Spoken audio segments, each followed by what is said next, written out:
Welcome to our channel. Hollywood Movie Review. Oppenheimer 2023 Movie Review. Oppenheimer is a 2023 epic biographical thriller film written, co-produced, and directed by Christopher Nolan. It follows the life of J. Robert Oppenheimer, the American theoretical physicist who helped develop the first nuclear weapons during World War II. Based on the 2005 biography American Prometheus by Kai Bird and Martin J. Sherwin, the film dramatizes Oppenheimer's studies, his direction of the Los Alamos laboratory and his 1954 security hearing. Cillian Murphy stars as Oppenheimer, alongside Robert Downey Jr. as the United States Atomic Energy Commission member Lewis Strauss. The ensemble supporting cast includes Emily Blunt, Matt Damon, Florence Pugh, Josh Hartnett, Casey Affleck, Rami Malek, and Kenneth Branagh. Oppenheimer was announced in September 2021.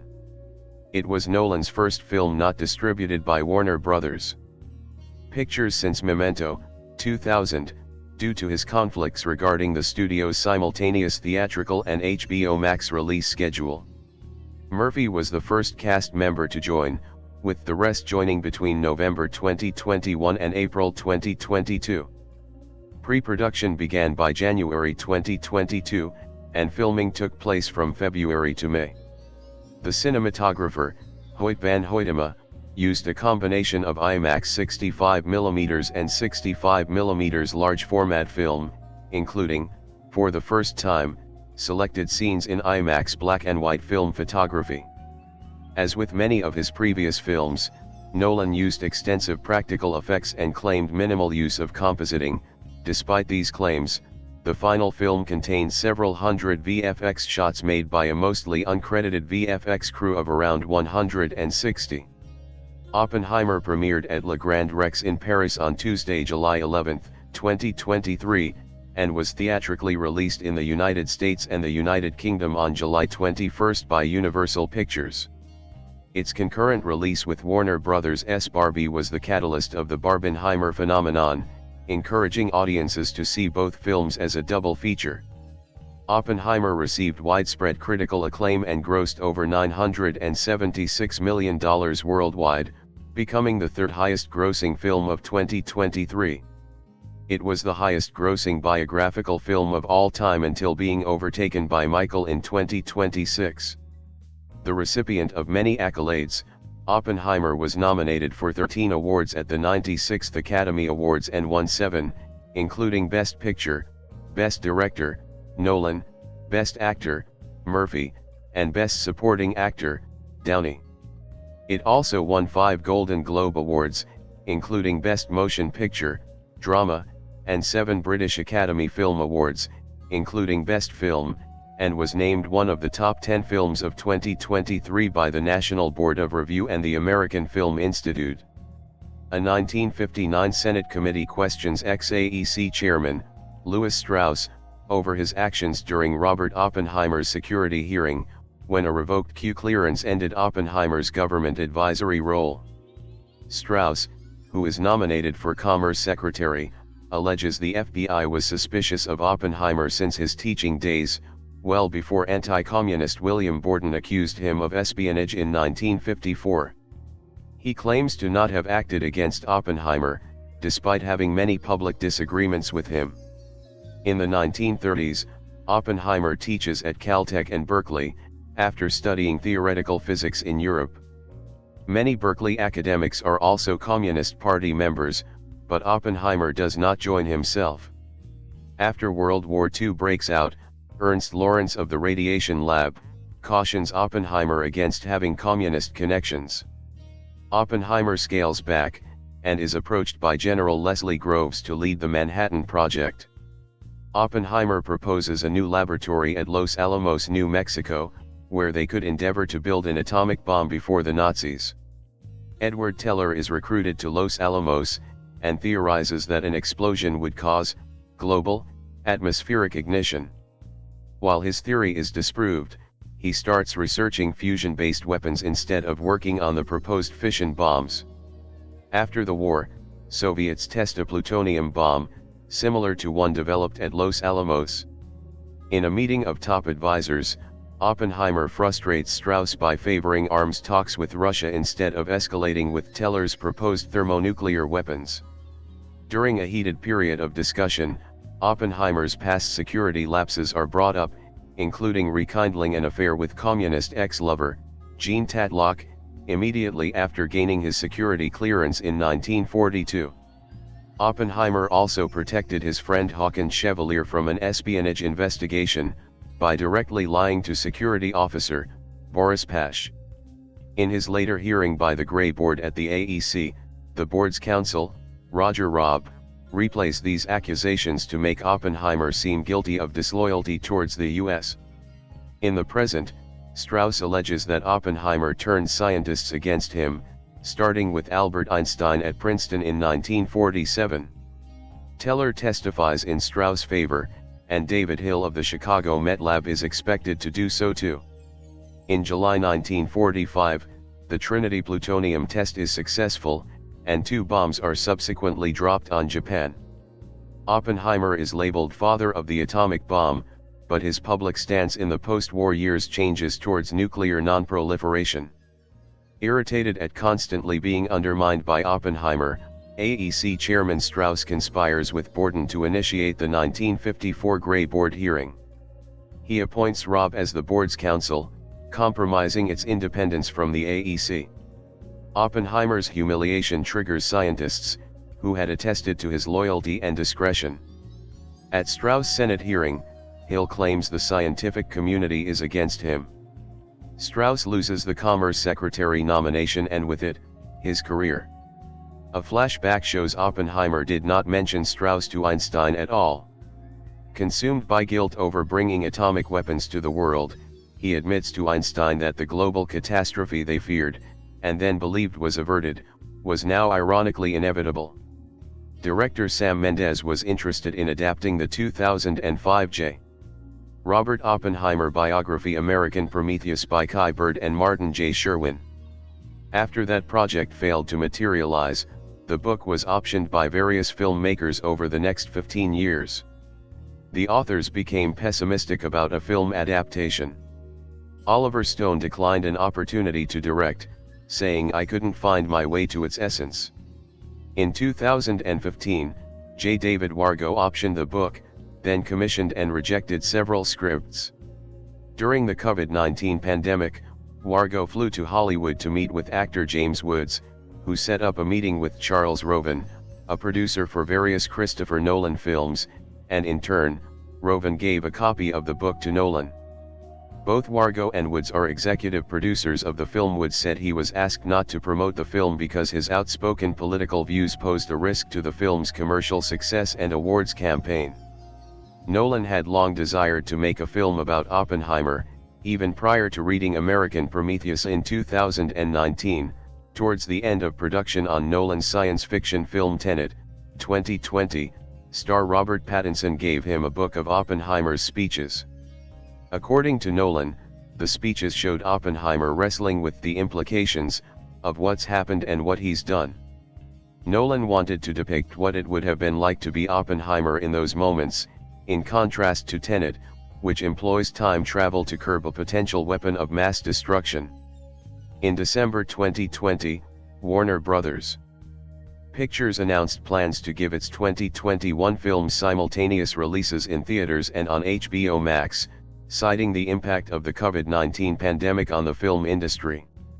Nolan, who had partnered with Warner Bros. On each of his films since Insomnia, 2002, was outraged, as he was a staunch supporter of traditional film exhibition. In January 2021, media reports mentioned the possibility that Nolan's next film could be the first not to be financed or distributed by Warner Bros.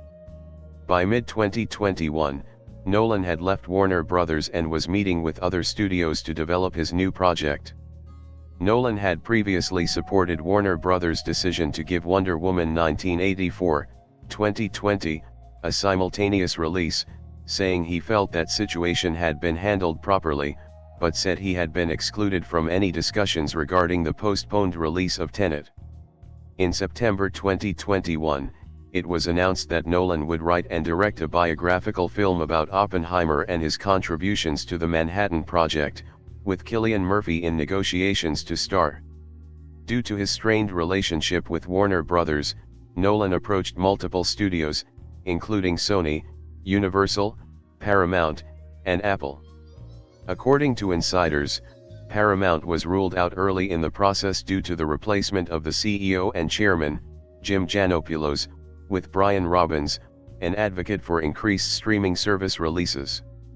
Nolan signed with Universal because he had previously worked with Donna Langley, chairwoman and chief content officer of the NBC Universal Studio Group, on an unsuccessful attempt to make a film version of the British television series The Prisoner. Langley agreed with Nolan's stance on traditional film exhibition, and Universal agreed to finance and distribute Oppenheimer, with production set to begin in the first quarter of 2022. Universal also agreed to Nolan's terms, which included a production budget of $100 million, an equal marketing budget, an exclusive theatrical window ranging from 90 to 120 days, 20% of the film's first dollar gross, and a 3-week period both before and after the opening, in which Universal could not release another new film.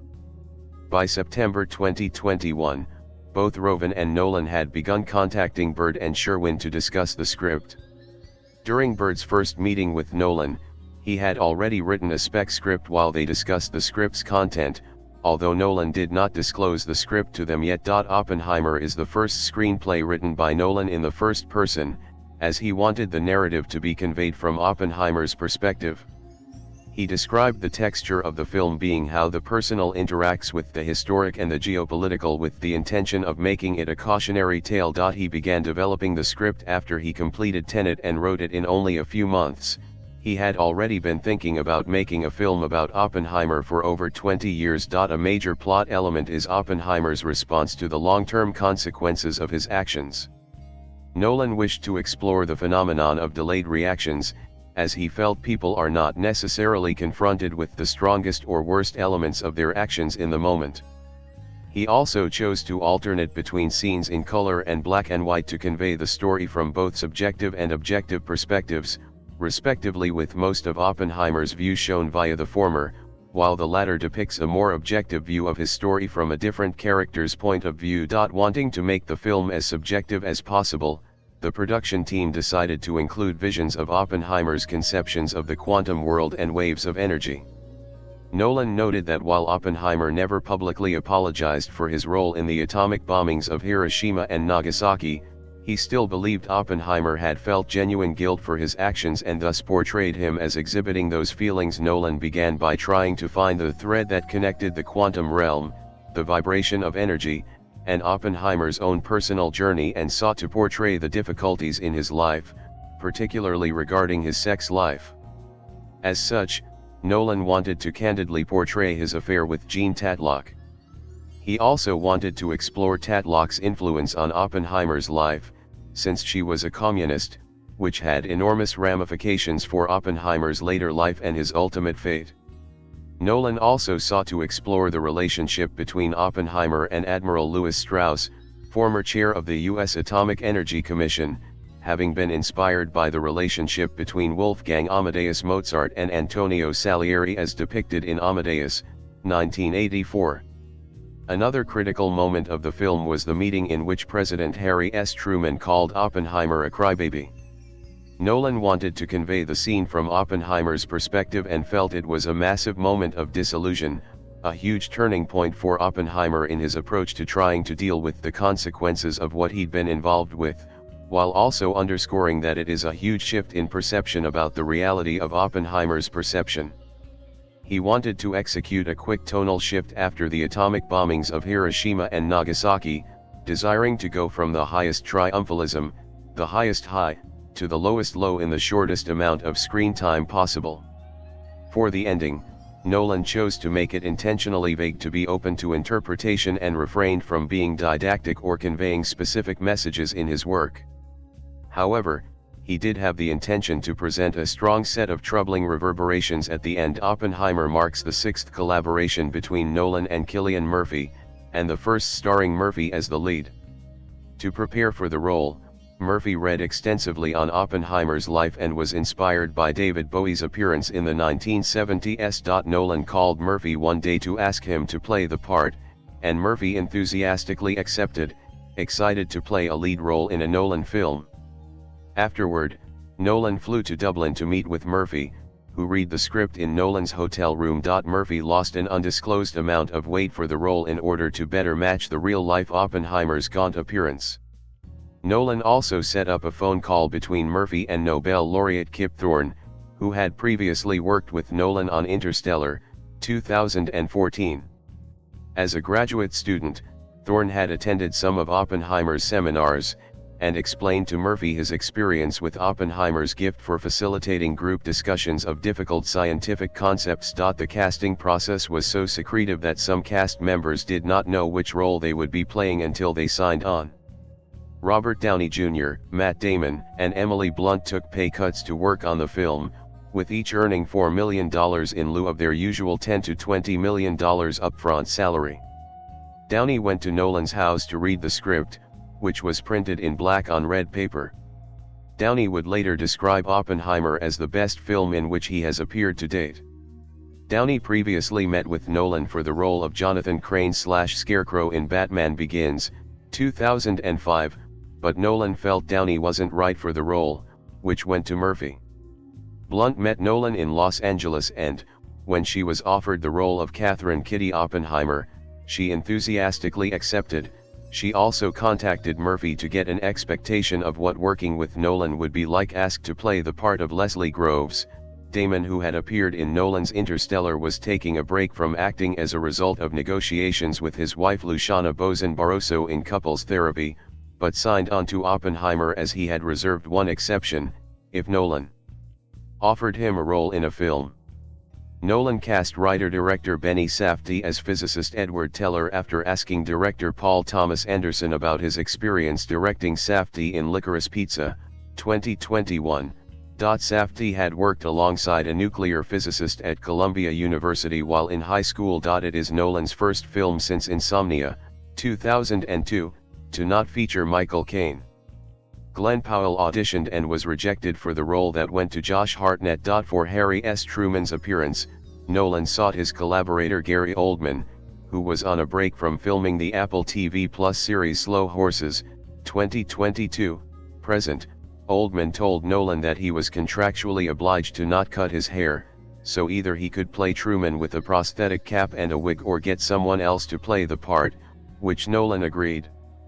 Pre-production had begun by January 2022 in New Mexico, where a two-day casting call took place in Santa Fe and Los Alamos for people to audition to play local residents, military personnel, and scientists. Another casting call was held in February. Principal photography began on February 28, 2022, at Ghost Ranch in New Mexico, and lasted for 57 days with Hoyt van Hoytema serving as cinematographer. The original shooting schedule had set aside approximately 85 days for filming. However, during pre-production, it had become clear that principal photography could not be completed within $100 million over that many days on location all over the United States. To efficiently use the budget for location shooting in California and New Jersey and constructing high-quality historically accurate sets in New Mexico, Nolan compressed the shooting schedule from 85 to 57 days. Murphy, who appears in nearly every scene, described the pace as insane. Oldman said he would be on set for a day in May for one scene, a page and a half. The original choice for Oval Office location in the Nixon Presidential Library fell through a week before filming, and since Oldman's dates were unmovable, the production design team redressed the Oval Office set from the HBO series Veep, 2012 to 2019, which according to Ruth de Jong had fallen into nightmarish disrepair. Nolan filmed his eldest child, his daughter Flora, in a scene in which she played a young woman disintegrated in a nuclear explosion.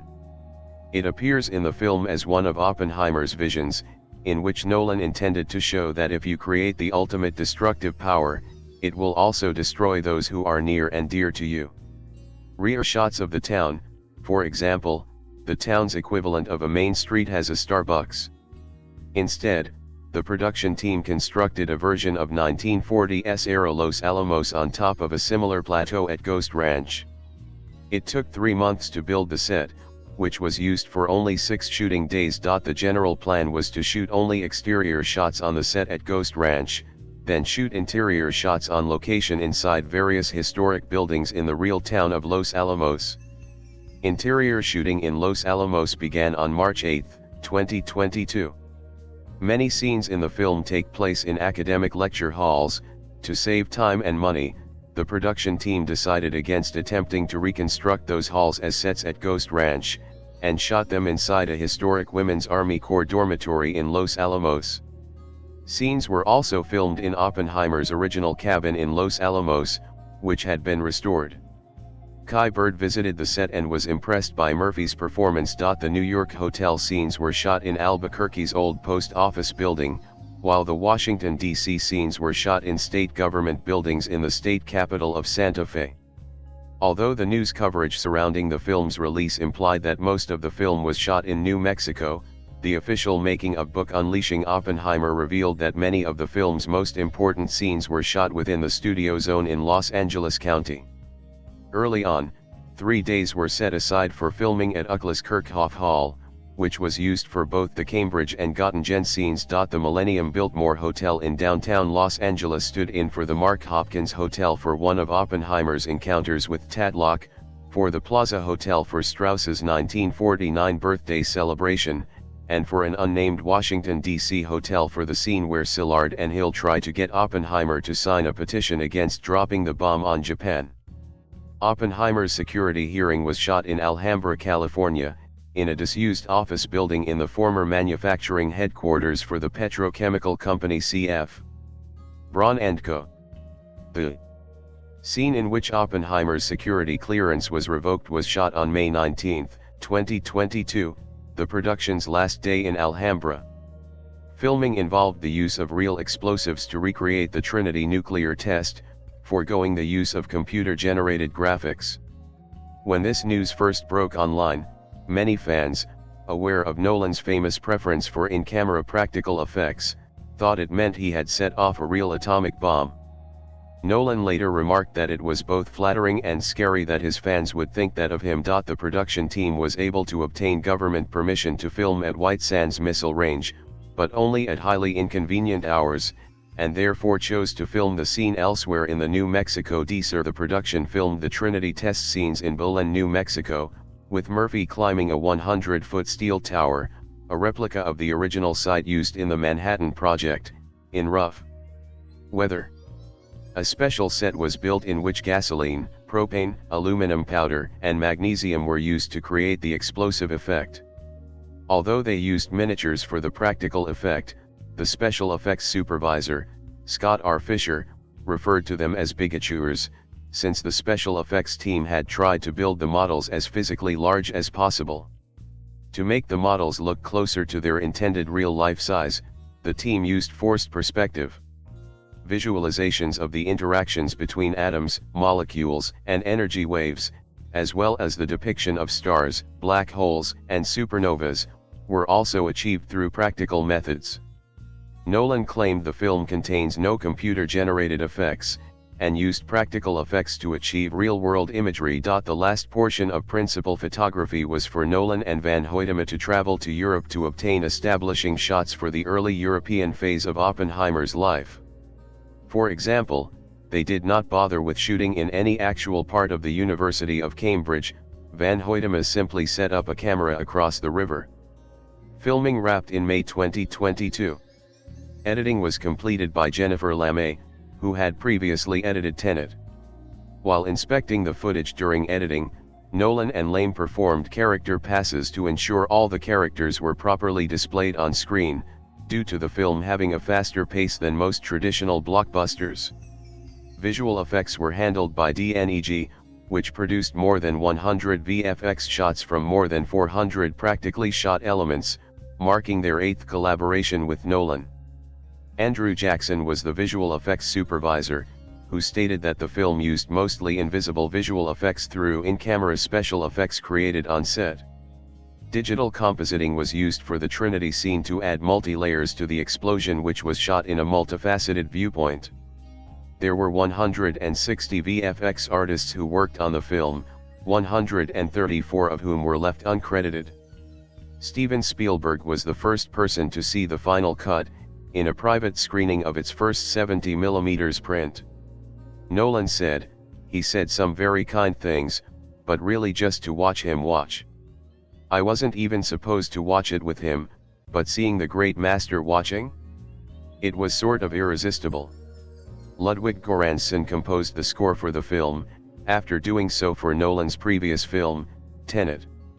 Göransson's score was featured in a trailer for the film on May 8, 2023. It was also featured in the Universal Pictures exclusive 5-minute opening look on July 13. Nolan had advised him to use a solo violin for Oppenheimer's central theme in the film, with Göransson remarking that he had felt that it could go from the most romantic, beautiful tone in a split second to neurotic and heart-wrenching, horror sounds.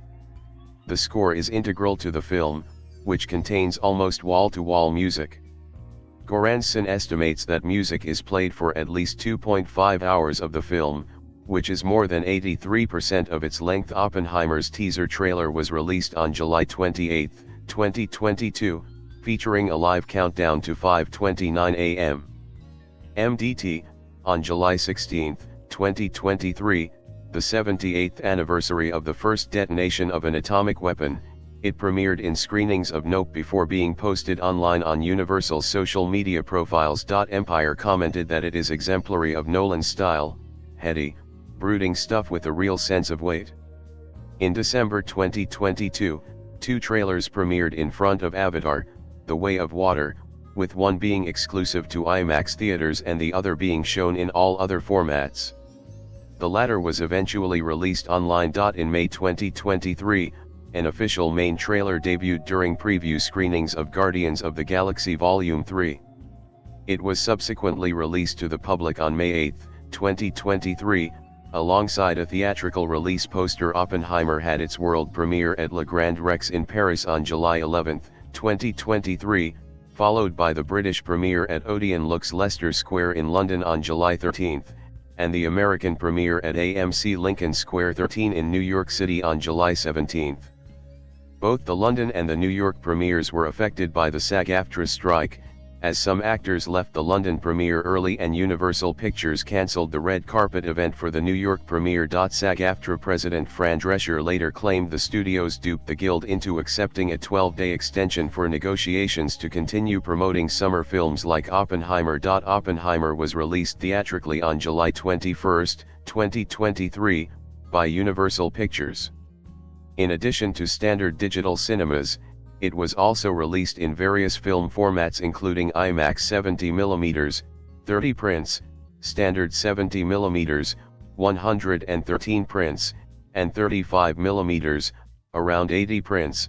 The film was released on the same day as Barbie, a fantasy comedy film directed by Greta Gerwig based on Mattel's Barbie fashion dolls and media franchise, and distributed by Warner Bros. Many speculated that the decision by Warner Bros. To release Barbie on the same day as Oppenheimer was made in order to deplete ticket sales of Oppenheimer as retaliation for Nolan releasing the film with Universal. Due to the tonal and genre dissonance between the two films, many social media users created memes about how the two films appealed to different audiences and how they should be viewed as a double feature. The trend was dubbed Barbenheimer and was described as counter-programming. During a summer of entertainment industry meltdown, Cillian Murphy had endorsed the phenomenon, saying, "My advice would be for people to go see both, on the same day. If they are good films, then that's cinema's gain."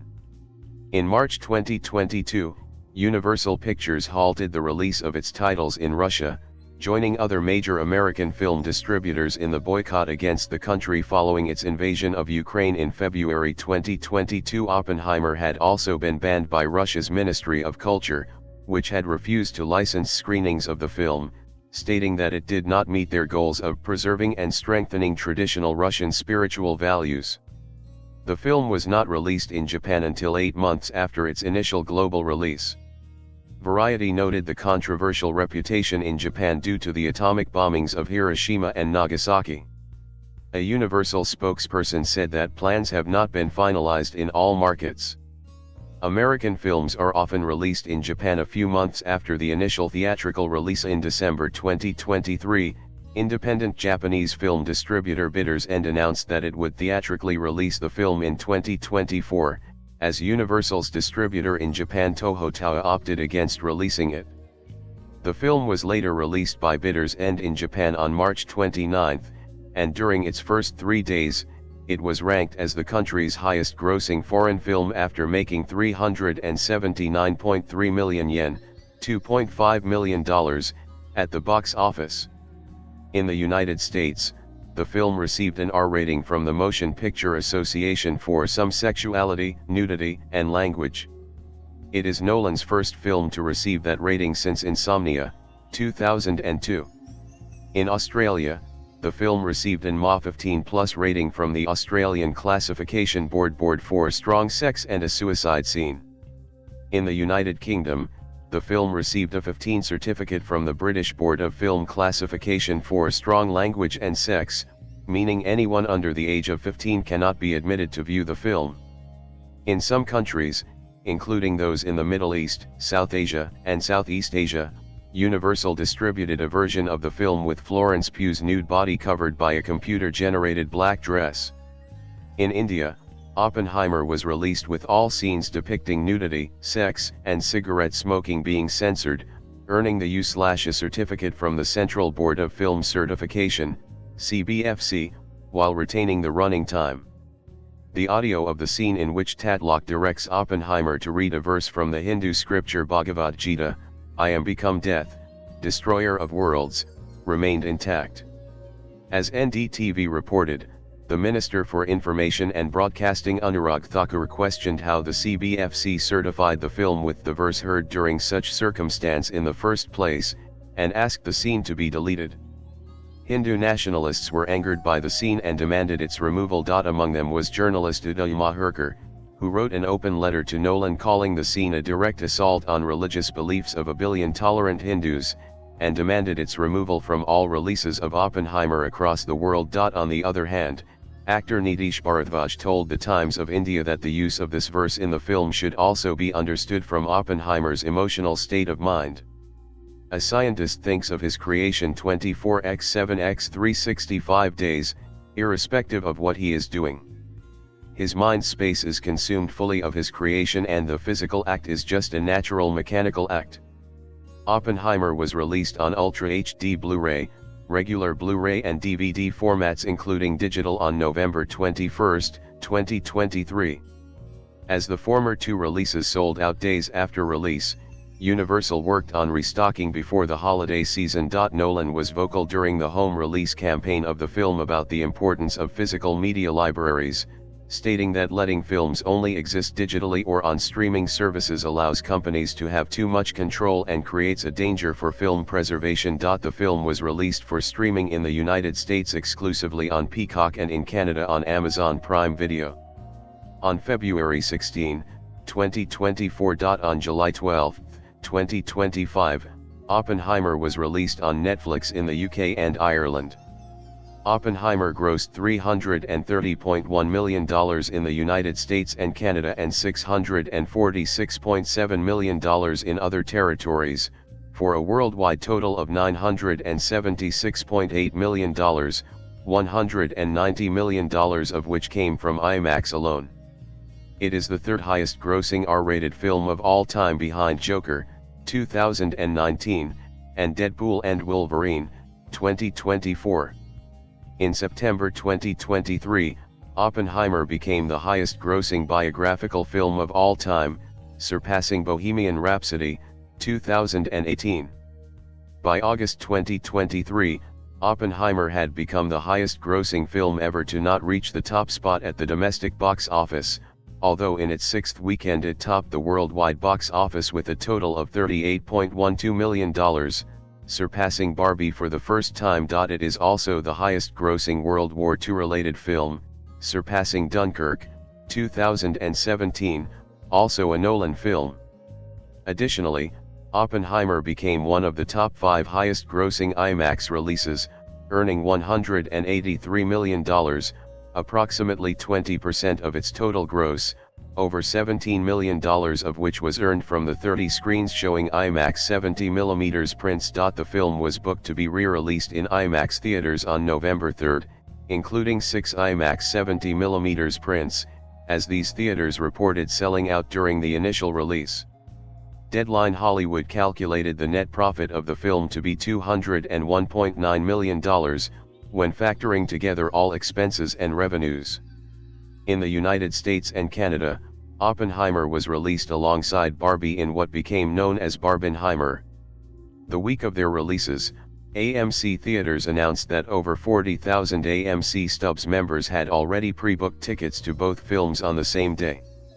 After grossing $33 million on its first day, including $10.5 million from Thursday night previews, it went on to debut to $82.5 million, finishing second behind Barbie and marking one of the best opening weekends ever for an R-rated drama. 64% of the audience was male, with 33% being 18 to 34 years old. The Barbenheimer phenomenon was credited with boosting interest in the film, with a total of 79% of tickets sold over the weekend being for the two films, 27% for Oppenheimer, a combined total of 18.5 million people. The opening weekend was Nolan's best for an original film, being the highest of his filmography outside of the latter two films from the Dark Knight trilogy. It achieved the third highest opening weekend for a biopic film, behind The Passion of the Christ, 2004, and American Sniper, 2014. Oppenheimer made $46.2 million in its second weekend, a drop of 44%, remaining in second behind Barbie. The film made $28.7 million in its third weekend, finishing third behind Barbie and newcomer Meg 2, The Trench. On August 16, Oppenheimer surpassed Sing, 2016, to become the highest-grossing film to never reach the number one spot at the box office. During its fourth weekend, the film made $18.8 million, a drop of 35%, rising back up to second place. In its fifth and sixth weekends, the film grossed $10.7 million and $9 million, a drop of 43% and 16% respectively, finishing in third and fourth place at the box office and passing $300 million domestically in its sixth weekend. Following its 13 Oscar nominations, the film expanded from 1,008 theaters to 2,262 in its 28th week of release and made $1 million, an increase of 284% from the previous weekend. In Japan, Oppenheimer was released on March 29, 2024. Prior to its release, it attracted controversy there, and Warner Bros. Issued an apology following criticism of the Barbenheimer phenomenon as insensitive. Despite the outcry, the film would do very well in Japan, grossing $2.5 million and placing third in the country's box office during its opening weekend. The film received a range of comments from the Japanese public. Some theaters displayed content warnings for the film. A number of people from Hiroshima who viewed the film reported feeling discomfort and distress while watching it. One point of contention was on the choice to not visually depict the nuclear bombing of Japan. A number of Japanese people praised the choice and others felt that it resulted in the downplaying or glorification of the bombing. Takashi Hiraka, former mayor of Hiroshima, reportedly felt that the horror of nuclear weapons had not been sufficiently portrayed in the film. A number of people reported feeling that Oppenheimer was glorified in the film for his role in developing the bomb, and a number of people felt that he was also a victim of his circumstances and experienced distress from it. Masao Tomonaga, who experienced one of the nuclear bombings, felt that the film was anti-nuclear and expressed disappointment in the lack of a scene for the atomic bombing in Japan, but was reportedly satisfied with the portrayal of Oppenheimer's distress after the bombings. A Hiroshima resident was reported advocating for more people to see the film and another advocated for fewer. When commenting on Oppenheimer's success in the country, USC School of Cinematic Arts Vice Dean of Faculty Akira Mizuta-Lipit, stated in an article for Deadline Hollywood in May 2024, previous films about Japan, good and bad, some offensive or ignorant, have nonetheless enjoyed box office success in Japan, noting how films like Pearl Harbor and The Last Samurai were embraced by Japanese audiences, whereas other films like Memoirs of a Geisha were a little less so. Outside the United States and Canada, Oppenheimer grossed $98 million in its opening weekend. The following weekend, it earned $77.1 million, dropping by 21% to become Nolan's highest-grossing film in 30 countries, including India, Saudi Arabia, United Arab Emirates and Turkey. In its third weekend, Oppenheimer grossed $52.8 million, a drop of 31%, and $32 million in its fourth weekend. It held well in the following weeks, making $32 million and $29.1 million in its fifth and sixth weekends. As of September 10, 2023, the highest-grossing territories were the UK, $75 million, China, $61.6 million, Germany, $51.9 million, France, $43.1 million, and Australia, $25.9 million. On the review aggregator website Rotten Tomatoes, 93% of 513 critics' reviews are positive, with an average rating of 8.6/10. The website's consensus reads, Oppenheimer marks another engrossing achievement from Christopher Nolan that benefits from Murphy's tour de force performance and stunning visuals. Metacritic, which uses a weighted average, assigned the film a score of 90 out of 100, based on 69 critics, indicating universal acclaim. Audiences polled by CinemaScore gave the film an average grade of A on an A+ to F scale, while those polled by PostTrack gave it a 93% overall positive score, with 74% saying they would definitely recommend the film. Richard Roper of the Chicago Sun-Times gave Oppenheimer a perfect 4 out of 4, describing it as magnificent and one of the best films of the 21st century. The AV Club's Matthew Jackson deemed it a masterpiece, adding that it's Christopher Nolan's best film so far, a step up to a new level for one of our finest filmmakers and a movie that burns itself into your brain. Empire's Dan Jolin labeled it a masterfully constructed character study, taking particular note of Murphy's performance and Van Hoytema's IMAX cinematography. Peter Suderman, writing for Reason, said that the film leaves the viewer with a sense of fear and foreboding about the horror of full-on nuclear conflict in the wake of the nuclear bomb. Humanity is both great and terrible. Oppenheimer isn't just a movie, it's a warning. Matt Zoller cites, writing for RogerEbert.com, awarded Oppenheimer a full 4 out of 4 rating. He lauded Nolan's storytelling, exploration of Oppenheimer's character and its technical achievements, concluding, as a physical experience, Oppenheimer is something else entirely. It's hard to say exactly what, and that's what's so fascinating about it. He also compared the role of the conversation between Oppenheimer and Einstein in the film to the role of Rosebud in Citizen Kane.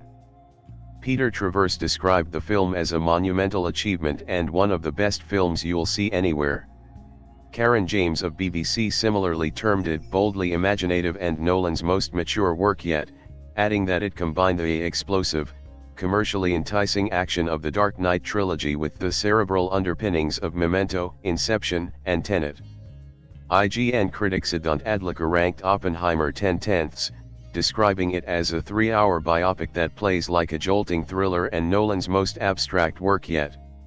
Despite praising the film's themes and performances, CNN's Brian Lowry believed that Nolan juggles a lot, in a way that somewhat works to the movie's detriment.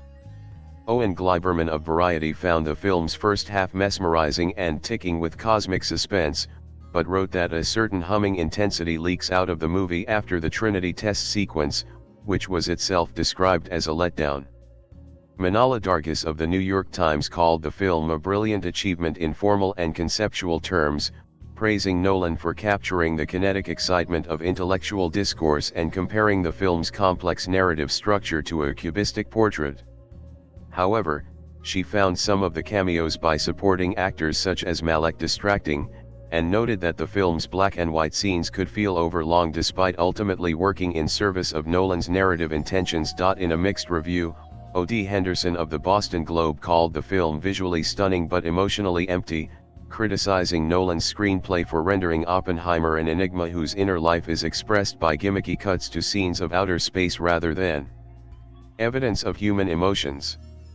Furthermore, Henderson negatively characterized the film's second half as an interminable series of scenes set in courtrooms and at congressional hearings, and felt Pugh and Blunt were wasted in severely underwritten roles. Richard Brody of The New Yorker described the film as a History Channel movie with fancy editing and wrote, "I was tempted to call it a movie-length Wikipedia article.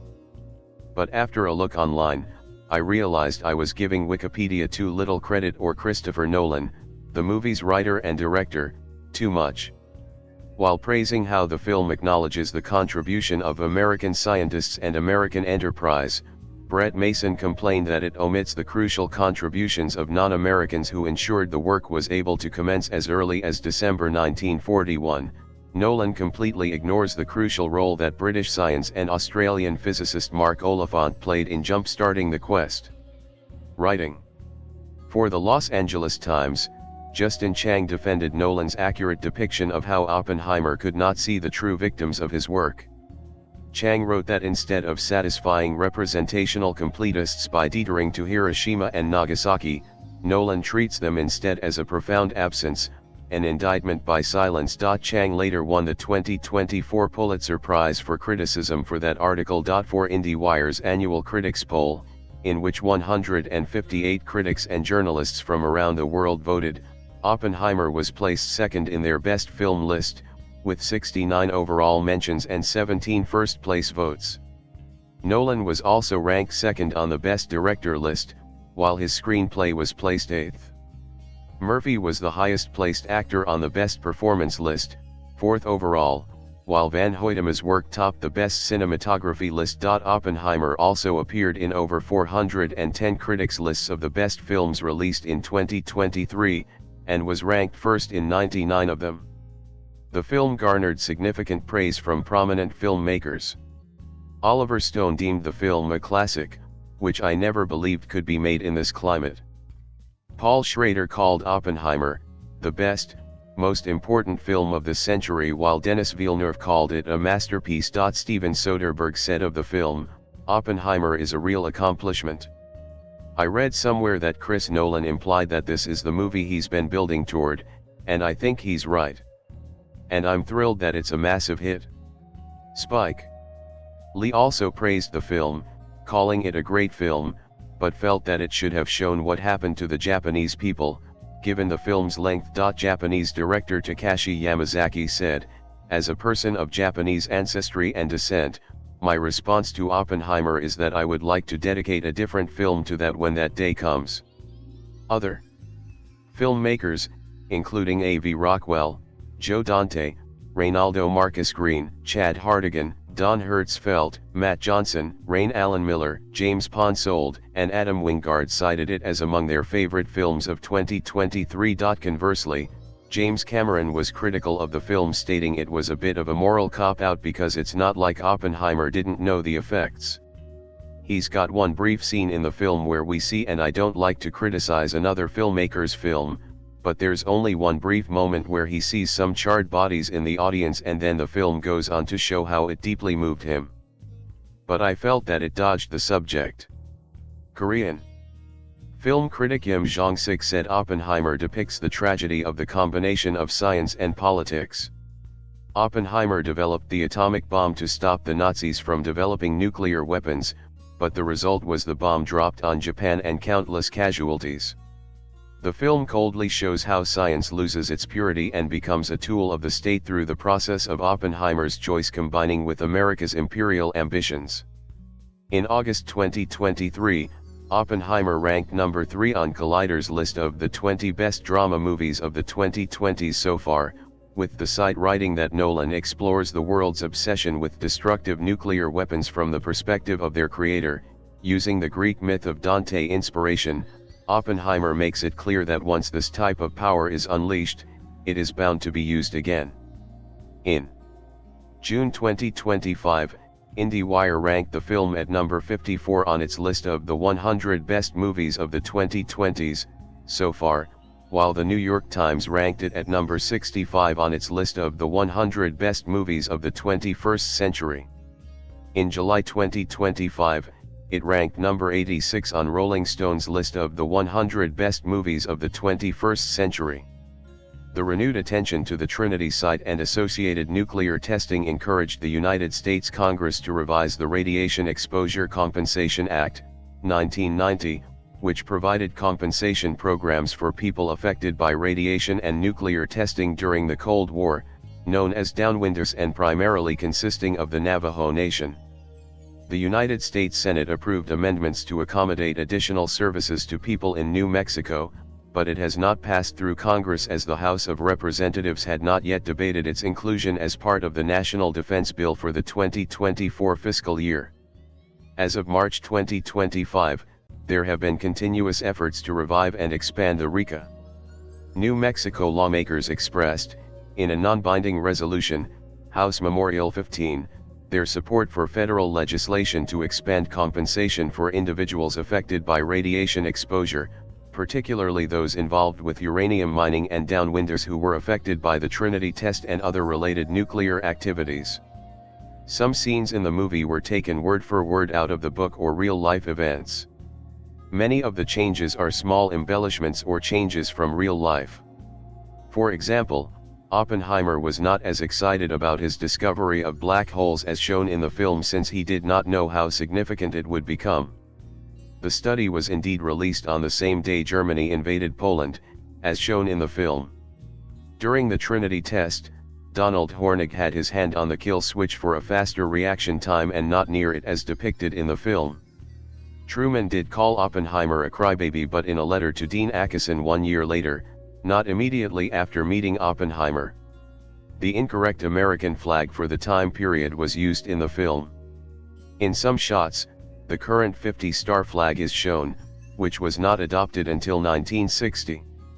During the war, the American flag had only 48 stars as Hawaii and Alaska had yet to become states. The scene where Oppenheimer poisons his tutor's apple at university is based on accounts that Oppenheimer gave of the incident, but it is unclear whether it occurred in real life.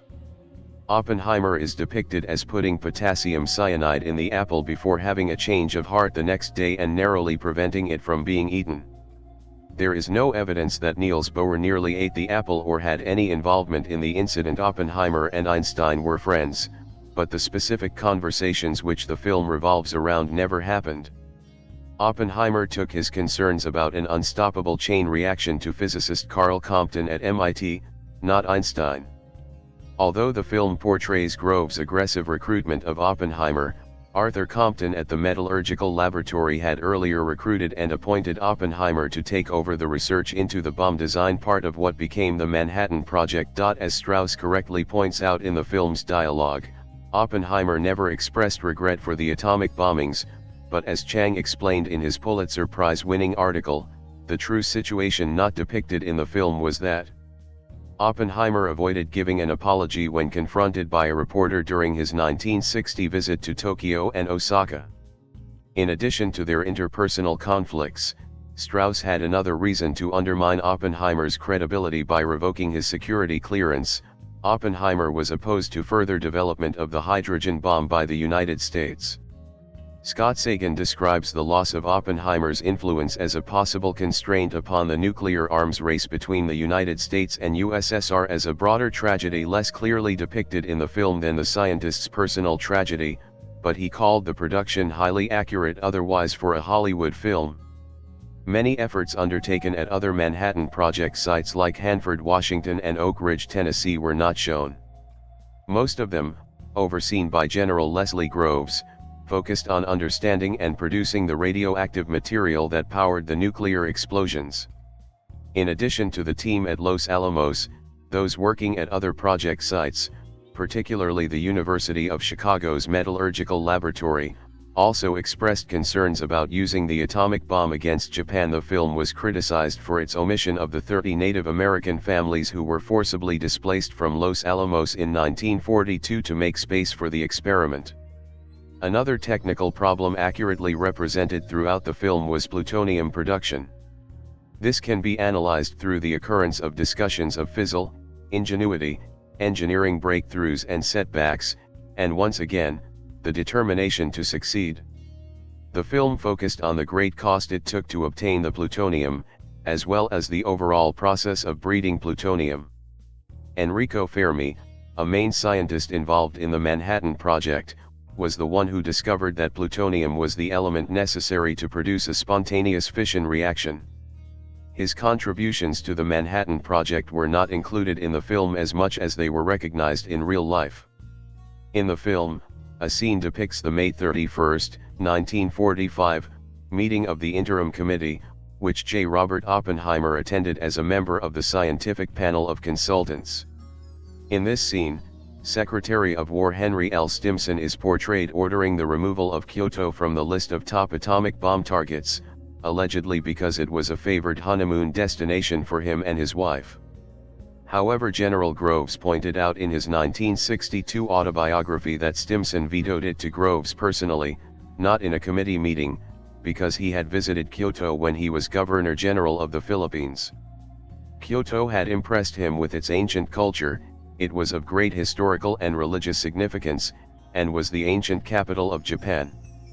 Historian of science and nuclear weapons, Alex Wellerstein confirmed that the portrayal is a myth. According to Wellerstein, Stimson's diary from his 1926 travels with his wife does not mention Kyoto, and the only brief visit they made there was in 1929, during a single night stay while on a fact-finding mission related to his role as Governor General of the Philippines. The film's depiction overlooks that Stimson's objection to targeting Kyoto was primarily strategic rather than personal. He expressed this viewpoint to President Truman on multiple occasions, including at the Potsdam Conference. Stimson wrote in his diary on July 24, 1945, he, Truman, again reiterated with the utmost emphasis his own concurring belief on that subject, and he was particularly emphatic in agreeing with my suggestion that if elimination was not done, the bitterness which would be caused by such a wanton act might make it impossible during the long post-war period to reconcile the Japanese to us in that area rather than to the Russians. In Nolan's published screenplay for the film, Stimson only cites Kyoto's cultural significance for its removal from the bombing list. The line about Stimson honeymooning there was improvised on set by actor James Remar, based on his own research as he was preparing to play Stimson. Oppenheimer earned a leading 13 nominations at the 96th Academy Awards, becoming Nolan's most Oscar-nominated film. At the ceremony, the film won Best Picture, Best Director, Best Actor for Murphy, Best Supporting Actor for Downey Jr., Best Cinematography, Best Film Editing, and Best Original Score. Besides composer Göransson, all recipients were first-time Oscar winners, including Nolan, Thomas, Roven, Downey Jr. and Van Hoytema, who had each earned previous Academy Award nominations. Murphy became the first Irish-born performer to win the Academy Award for Best Actor. Became both the highest-grossing and longest Best Picture-winning film since 2003's The Lord of the Rings, The Return of the King. The film was also nominated for Best Supporting Actress for Blunt, Best Adapted Screenplay, Best Costume Design, Best Makeup and Hair Styling, Best Production Design, and Best Sound. The film won numerous other accolades. It won a leading 5 Golden Globe Awards, receiving Best Motion Picture, Drama, Best Director for Nolan, Best Actor in a Motion Picture, Drama for Murphy, Best Supporting Actor, Motion Picture for Downey Jr., and Best Original Score for Göransson at the 81st ceremony. The National Board of Review and the American Film Institute named Oppenheimer one of the top 10 films of 2023. Oppenheimer received nominations for 13 Critics' Choice Movie Awards, winning 8, 13 British Academy Film Awards, winning 7, 14 Saturn Awards, winning 4, and 4 Screen Actors Guild Awards, winning 3, while its score earned 3 nominations at the 66th Annual Grammy Awards, winning 1. That can certainly be said of J. Robert Oppenheimer, too. The theoretical physicist is called a prophet among physicists in the field. But despite his advancements in quantum mechanics and nuclear physics, very few people in America seem to like him. In fact, when Lt. Gen. Leslie Groves comes to Oppenheimer's classroom, looking to recruit him for a secret experiment called the Manhattan Project, Groves tells him as much. People around him see Oppenheimer as a dilettante, womanizer, suspected communist. Oppenheimer couldn't run a hamburger stand, Grove quotes. Oppenheimer smirks. I couldn't, he admits. But I can run the Manhattan Project. From a technical standpoint, Oppenheimer's selection as the director of the project was an obvious choice. His awards and accolades made him the perfect man for the job. But from a political standpoint, Oppenheimer garners a lot of suspicion. That's because while Oppenheimer might never say that he's a communist sympathizer, he's sure got a lot of friends and family who are. And sure, maybe the Russians are technically fighting on the same side of World War II as the Americans, but that doesn't mean the two superpowers truly see each other as allies. So when someone leaks information to the communist-dominated country, it's not long until the finger points at Oppenheimer. And that's only the tip on an iceberg of evidence against the man. And those accusations about his character and conduct will threaten to sink the father of the atomic bomb professionally in the years to come. The dropping of an atomic bomb is not an easy topic. Characters debate the morality of such an action. Someone warns that the creation of the atomic bomb will result in the deaths of many innocent people. You drop a bomb, he says, and it falls on the just and the unjust. In one scene, officials argue about whether the bomb would result in fewer deaths on both sides of the conflict than a ground invasion of Japan. And so those involved continue to press forward with their grim gadget because they believe an invasion would be deadlier for all. Characters furthermore debate the morality of creating a bomb itself. Some feel that such a weapon will force countries to get along, since people will finally realize that a future war could now end the human race with a single button push.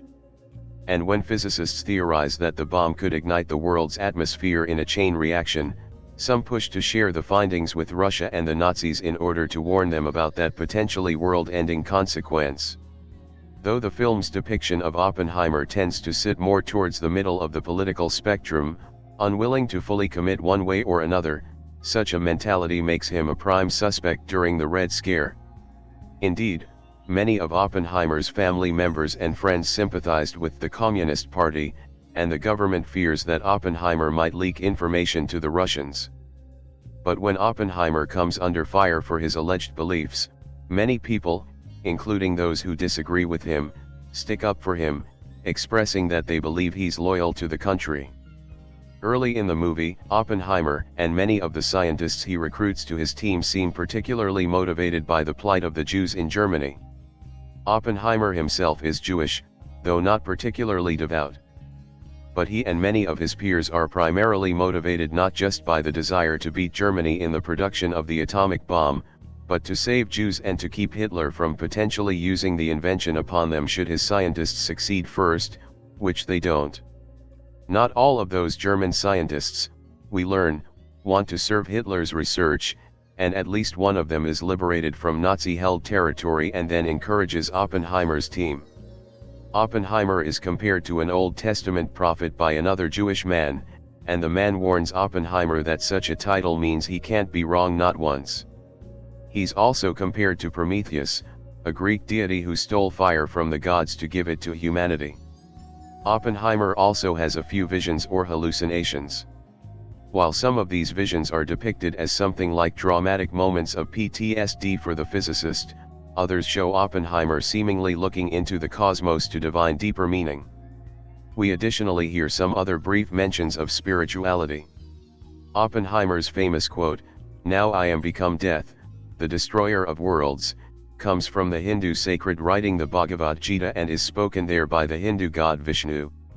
A passing comment references Albert Einstein's objection to quantum physics: God does not play dice.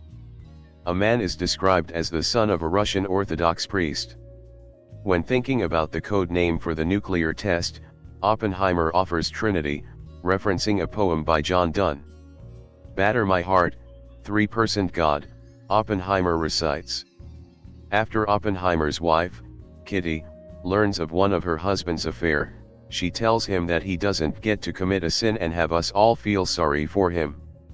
A thermonuclear reaction is described as a terrible revelation of divine power. Oppenheimer is described as a womanizer, and we endure some scenes of his escapades. In several scenes, Oppenheimer has sex with a woman. They're both naked, and her breasts are visible, as are sexual movements. There's also post-coital conversation afterward in which the woman's breasts are again visible. In one case, when a board questions Oppenheimer's visits to a woman who was a known member of the Communist Party, he suddenly appears naked in the room as the woman has sex with him there in front of everyone. The scene is meant to artistically symbolize how Kitty feels betrayed while she listens to Oppenheimer discuss the moment. And on the subject of Kitty, the two initially meet at a party, and Oppenheimer continues to flirt with her despite discovering that she's already married. The two engage in an affair, something we'll hear is a relatively common thing for Oppenheimer. Kitty soon reveals that she's pregnant, and she resolves to divorce her husband and marry Oppenheimer before the pregnancy begins to show. And even after Oppenheimer marries Kitty, we see him have an affair with another woman, and we hear of another that is spoken about during the testimony against him. Someone crudely and sarcastically references doing violence to a man's male anatomy. When a male scientist argues with a female scientist regarding how radiation exposure might affect her reproductive system, she quips, "Your reproductive system is more exposed than mine." Two people kiss in celebration of the bomb's success. Oppenheimer and Kitty kiss as well. As Oppenheimer and his team cheerfully celebrate the successful dropping of the atomic bomb, Oppenheimer has a disturbing vision of sorts in which he imagines the people in the audience suffering the effects of the bomb. One woman's skin begins peeling from her face, and Oppenheimer accidentally steps into the chest cavity of a charred corpse. We later hear reports of the bomb's gruesome effect on the Japanese people. We're also told of a firebombing which killed an estimated 100,000 people, mostly civilians. The number of casualties ultimately reported by the atomic bombs at Hiroshima and Nagasaki are perhaps bigger than what had been estimated, and we have the sense that at least some of the Manhattan Project team members are struggling to come to grips with the violence that they've unleashed. When Oppenheimer tries to articulate a sense of responsibility for those deaths in a conversation with President Harry Truman, Truman himself chides the scientists and says that he was the one who'll be remembered as responsible for those casualties, not Oppenheimer. A woman is briefly seen dead, her head submerged in a bathtub. She's overdosed on pills and committed suicide by drowning herself. A man suggests torturing someone to death. Oppenheimer injects someone's apple with potassium cyanide, but he intercepts it before a victim could eat it. And, of course, we watch the test of the bomb go off. People drink an assortment of alcoholic beverages. Oppenheimer smokes cigarettes almost continually, and there's smoking by him and others throughout the movie. Someone notes that the bar at Los Alamos is always running. A man vomits. In a couple of scenes, Kitty and Oppenheimer neglect their children, who always seem to be crying. Both would say that they're lousy parents. In fact, they ask a set of friends to care for their firstborn for several months so that Oppenheimer can focus exclusively on the Manhattan Project. Robert Oppenheimer is a theoretical physicist. But, he admits, the problem with theory is that, until it's tested, that's all it'll be. The problem with actually testing an atomic weapon is that it risks the end of the world. Physicist Edward Teller suggested that such a weapon could, once again, in theory, cause a chain reaction that might destroy the world. His concern was that the bomb could produce temperatures so hot that it would cause the world's hydrogen to fuse together into helium in an explosive way similar to how our sun creates energy. This chain reaction would quickly envelop the whole world and end life as we know it. Of course, we're still here. Obviously, that theory didn't immediately bear fruit. But Oppenheimer director Christopher Nolan suggests that when the first atomic bomb exploded, it did ignite a chain reaction but not the one Teller theorized. The movie grimly suggests that nuclear annihilation is still a possible outcome, and perhaps even an inescapable one. It just hasn't come to pass, yet. That chain reaction is illustrated by some early scenes that show Oppenheimer averting a tragic outcome at the last possible moment. In a moment of wrath, Oppenheimer poisons his professor's apple, only snatching it away once he realizes what he's done. But Oppenheimer cannot snatch away the atomic bomb. Because, as one character explains, the bomb isn't a new weapon. It's a new world. Oppenheimer paints a bleak picture of the future of humanity. But let's be clear, a bleak worldview isn't why Nolan's latest drama has an R rating. That's where the content comes in. For a film set primarily during World War II, the violence of the bomb is only hauntingly hinted at here. Jean Tatlock's suicide by drowning should also be noted. But Oppenheimer's biggest content issues arise from its sexual content and crude language, the latter of which is due to the film's many uses of the F-word. A couple of scenes contain explicit sex and nudity, most prominently when Oppenheimer has a nude conversation with his ex-lover, the camera showing off the woman's breasts and barely hiding the two's lower bits.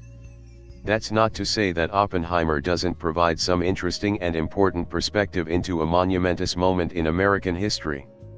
It definitely does. But prospective viewers will need to prepare themselves for a film that, while not world-ending, certainly leans into content that easily could have been suggested far less graphically. In the months leading up to Oppenheimer, it had to share the spotlight with Greta Gerwig's Barbie. The simultaneous release of the two films, dubbed by the internet as Barbenheimer, captured the internet's zeitgeist like crazy and generated tons of memes and attention from all over. For full disclosure, I saw this movie on opening day alongside of Barbie. I saw Barbie first, then Oppenheimer, and held off on my review for a while because I had to seriously think about the film. For all of its strengths and weaknesses, after I saw Barbie, I knew instantly what my thoughts on the film were. Oppenheimer, not so much.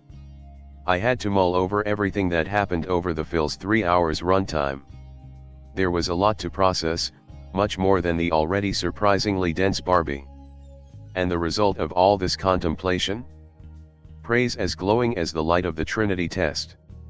Oppenheimer, fittingly, follows the story of J. Robert Oppenheimer, Cillian Murphy, the physicist responsible for the creation of the atomic bomb. The film is broken into 3 very distinct parts, each focusing on a different era of his life. We witness his early education and introduction to physics, then his time developing the atomic bomb at Los Alamos, New Mexico, and finally the aftermath as he attends a hearing where he tries to retain his security clearance with the United States government.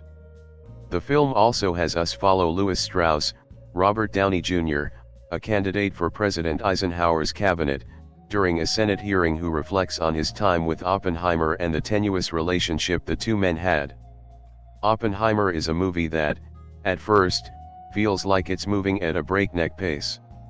We're thrown around with Oppenheimer for the first hour as we travel the globe and are introduced to everything and everyone that we're going to need to follow for the rest of the film. At times, it's hard to keep track of exactly who is who and who is connected to who, as the cast is absolutely gargantuan. Even by the end, when some characters appear, I had to remind myself what each person's purpose was in the narrative. There's an absurd amount of talent here too, with famous actors like Gary Oldman, Rami Malek, and Benny Safdie among many others only popping up for a single scene. So while it's tough just keeping up with its unrelenting pace, the performances more than make up for it. The film also continues Christopher Nolan's tradition of not really being able to convey intimacy with his audiences. There's a romantic subplot between Oppenheimer and a communist sympathizer, Jean Tatlock, Florence Pugh, that doesn't really land that well, mostly because the characters don't spend enough time with each other to see how they fall in love. We're told that they're in love and that Oppenheimer can't stop thinking about Jean, but it's not convincing. Midway through the movie, when the romance takes a twist, the emotional reaction of Oppenheimer comes across as forced and drags the pace down. And that's it. That's every negative thing I have to say about the movie. The rest of Oppenheimer is a downright masterpiece that is impeccable in nearly all regards. While I said that Oppenheimer stumbles when it comes to expressing intimacy, that isn't to say the film is too emotional. It conveys several emotions incredibly well, such as anxiety, hollowness, fear, and most importantly, dread. The tension that is slowly developed as the film gets closer and closer to the detonation of the atomic bomb is palpable, with my heart racing as we witness the final preparations. It says a lot that for a biopic, despite knowing exactly how everything will proceed, it still made my heart skip a beat when the atomic bomb was detonated.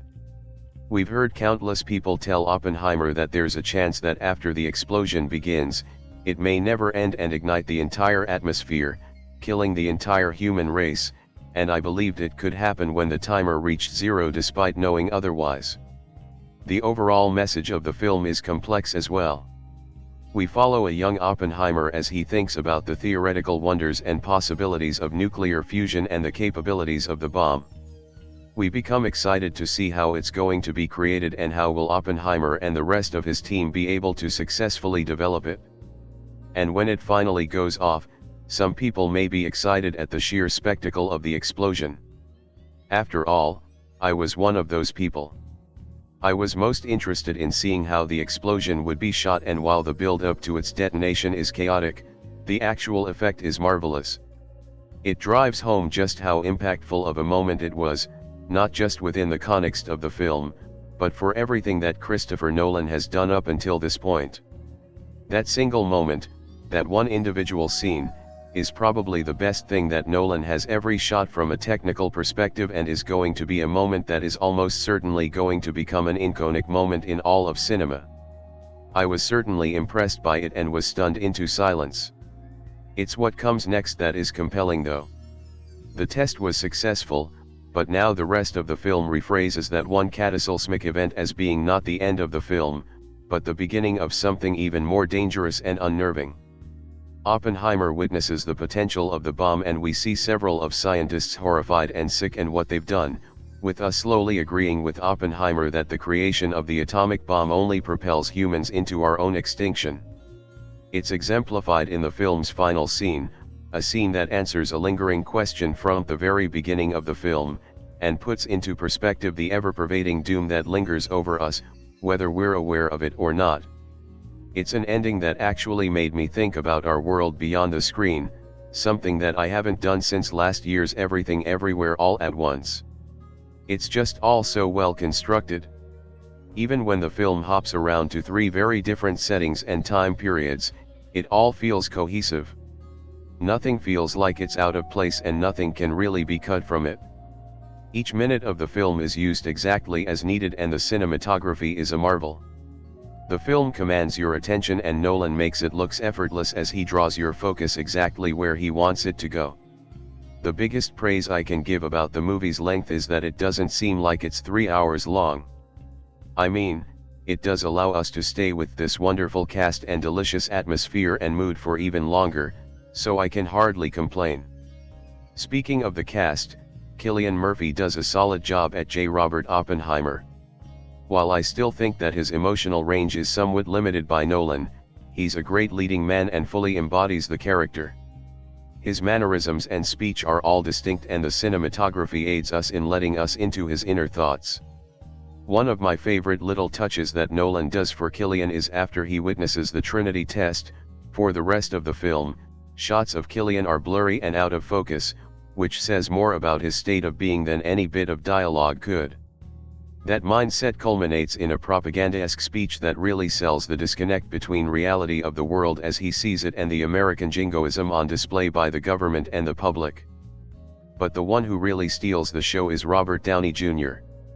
While I'm sure several people may have difficulty seeing him as anything other than Iron Man, the man perfectly embodies Strauss.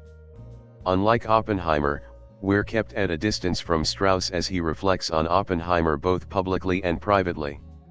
While his character really only comes into his own by the end of the film, his demeanor and efficient speech only helps to paint an uncompromising and faithful representation of the man.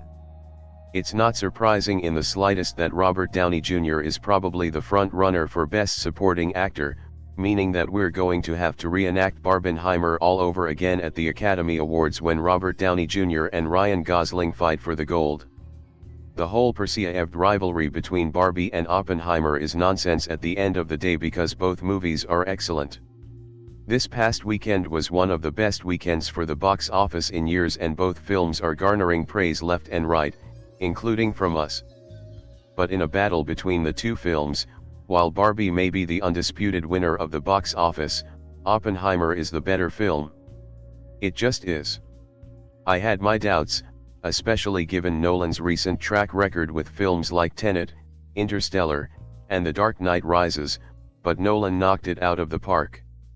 Outside of the intimacy issues and its frenetic pace at the beginning, Nolan delivered what is, by all accounts, the best film he has ever made. The characters feel alive and fleshed out, performed by one of the best casts in recent memory, with a score and cinematography to die for. It's a panic attack of a film that will leave you feeling empty inside in the best way possible. You'll be thinking about this film and the ideas it proposes for quite some time, reflecting on what we as humans have accomplished and how those accomplishments may in fact doom us all. In the end, it doesn't matter who won Barbenheimer. Cinema won this weekend. Leaving the theater after seeing Oppenheimer, I was tempted to call it a movie-length Wikipedia article. But, after a look online, I realized I was giving Wikipedia too little credit, or Christopher Nolan, the movie's writer and director, too much. A simple fact-heavy article about J. Robert Oppenheimer, the physicist whose leadership of the Manhattan Project, during the Second World War, produced the atom bomb, turns out to offer more complexity and more enticing detail than Nolan's script does. And it has more to say about the movie's essential themes, the ironies and perils that arise when science, ambition, and political power mix, than the movie itself does. Nolan's biopic, 3 hours long and based on Kai Bird and Martin J. Sherwin's Pulitzer-winning biography American Prometheus, charts the two main strands of Oppenheimer's life, the scientific work that made his career and the leftist sympathies that, thanks to the country's post-war anti-communist crusade, were to prove his undoing. We meet Oppenheimer, played by Cillian Murphy, as a student making the grand tour of European science capitals, in the 1920s Cambridge, Göttingen, Leiden, before returning to the United States and taking up joint appointments at Caltech and Berkeley.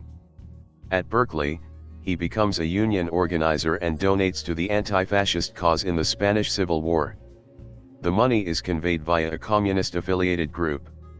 He hangs out with Communist Party members, including his brother Frank, Dylan Arnold, also a physicist, and Frank's wife, Jackie, Emma Dumont. Although not himself a party member, he is spied on by the FBI. He meets a communist medical student named Jean Tatlock, Florence Pugh, and they begin an ill-fated relationship.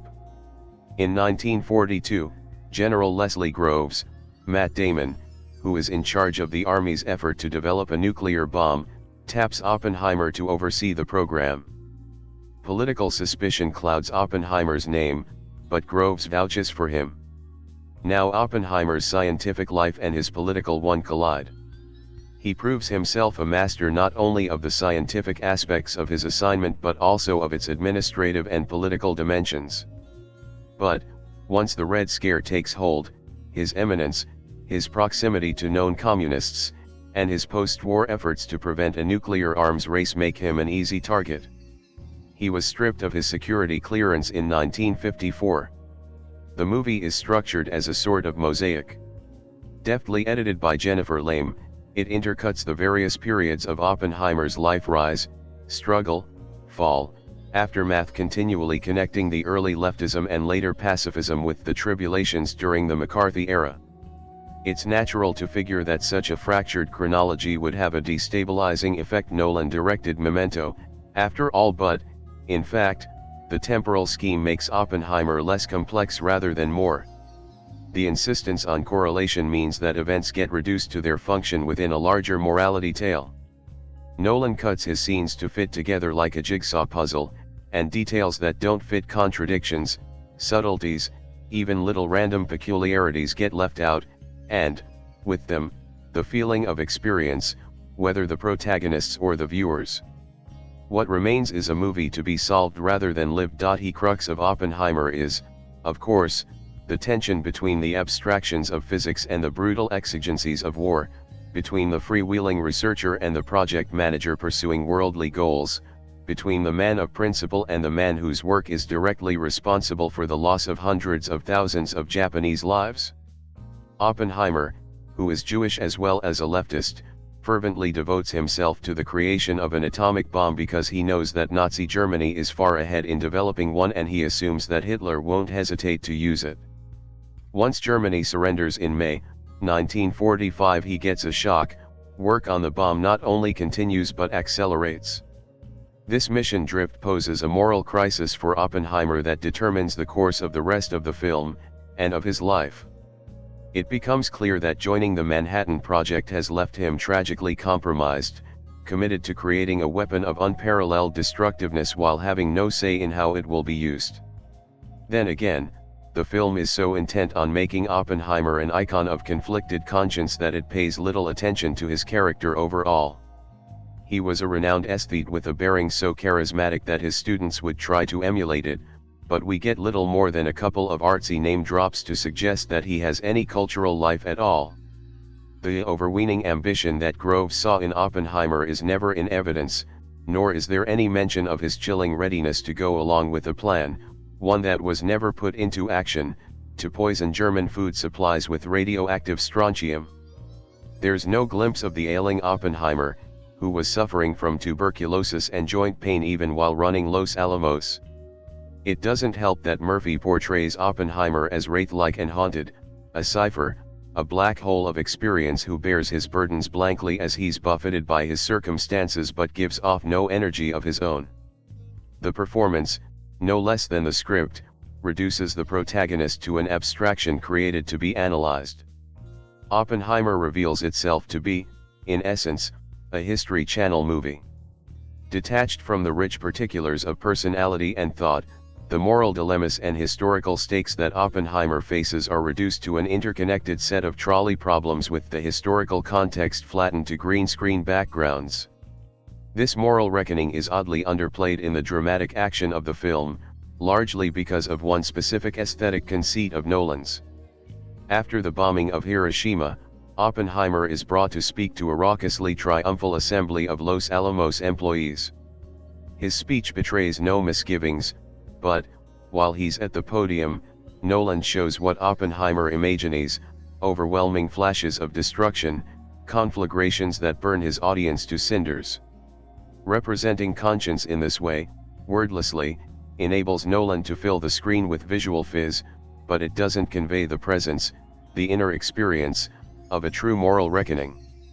That's because images alone, at least, those which Nolan offers here, can't suggest the interior debates that must be pulsing through such a conflicted mind at this ghastly moment. Perhaps, in a movie that told its story while ranging further into the realm of visual imagination, the decision would come off as an aesthetic commitment. But, given the plethora of dialogue in Oppenheimer, Nolan's choice to convey Oppenheimer's inner life solely in images comes off as merely a cinematic prejudice. In Memento, Nolan was sufficiently interested in his protagonist's thoughts to let us hear them, as voiceover, all the more puzzling, then, that we are granted no such access to the inner monologue of someone as literate, reflective, and fascinating as Oppenheimer. Although the movie is unusually and even gratifyingly talky, moving most of its action ahead by way of dialogue, we almost never hear Oppenheimer speak about his guilt, not even in intimate discussions with his wife, Kitty, Emily Blunt. The key moment in which he does verbalize misgivings is an encounter with Harry S. Truman. After the end of the war, Oppenheimer admits to feeling as if he has blood on his hands. Truman derisively offers him a handkerchief and then dismisses him as a crybaby. The scene is powerful, but its power is limited by Nolan's failure to convey Oppenheimer's opinion of the commander-in-chief who'd ordered the attacks on Hiroshima and Nagasaki. Spark post-screening debate, to seek an importance beyond the experiences and ideas of the characters. A hallmark of Nolan's method, as in such auteur-defining big-budget works as Inception and Interstellar, is to take the complexities of science, turn them into sensationalist science fiction, and then rain-fuse the result with brow-furrowing seriousness.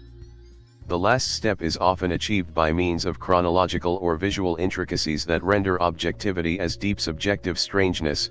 Strip away such effects, however, and one sees characters conceived in simplistically sentimental terms that are pure melodrama. In Oppenheimer, sentimentality and melodrama are in plentiful supply, but visuals less so, with the exception of Oppenheimer's visions of conflagration. Even these are strangely subdued, generic images of churning fire standing in for the destructive power of atomic weapons, and it is tempting to imagine that Nolan is, in spite of himself, admitting to the incommensurability of cinematic representation for the historic catastrophe of nuclear devastation. For long stretches of the film, Nolan's direction is a merely literal depiction of actors dispensing dialogue with efficiency but without flair. If his name weren't attached, the direction might well be ascribed to a serial television journeyman. What's missing, above all, from Nolan's connect-the-dots version of Oppenheimer's life is the kind of utterly outlandish detail in which that life abounded. For instance, Nolan shows Oppenheimer, as a student at Cambridge, injecting potassium cyanide into an apple belonging to a professor who humiliates and punishes him for poor laboratory technique apparently to no consequence. Later, Oppenheimer lets on, in a quick aside, that he was forced into psychoanalysis as a result. In fact, he was threatened with criminal charges and with expulsion, and only the pleas of his father, a prosperous businessman, spared him. In the movie, this reckless, potentially deadly whim comes out of nowhere, but there are plenty of other episodes in Oppenheimer's life to suggest that a truly violent personality lurked within, as when he physically attacked a friend who announced plans to marry. Nolan shows Oppenheimer to be an eager class participant in his physics tour of Europe.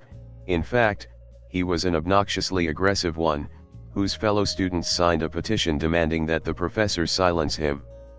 Throughout his life, he was highly mercurial, expansive and sociable and whimsical when the occasion demanded it, as at Los Alamos, where he took a comic role in a play and was an enthusiastic party host.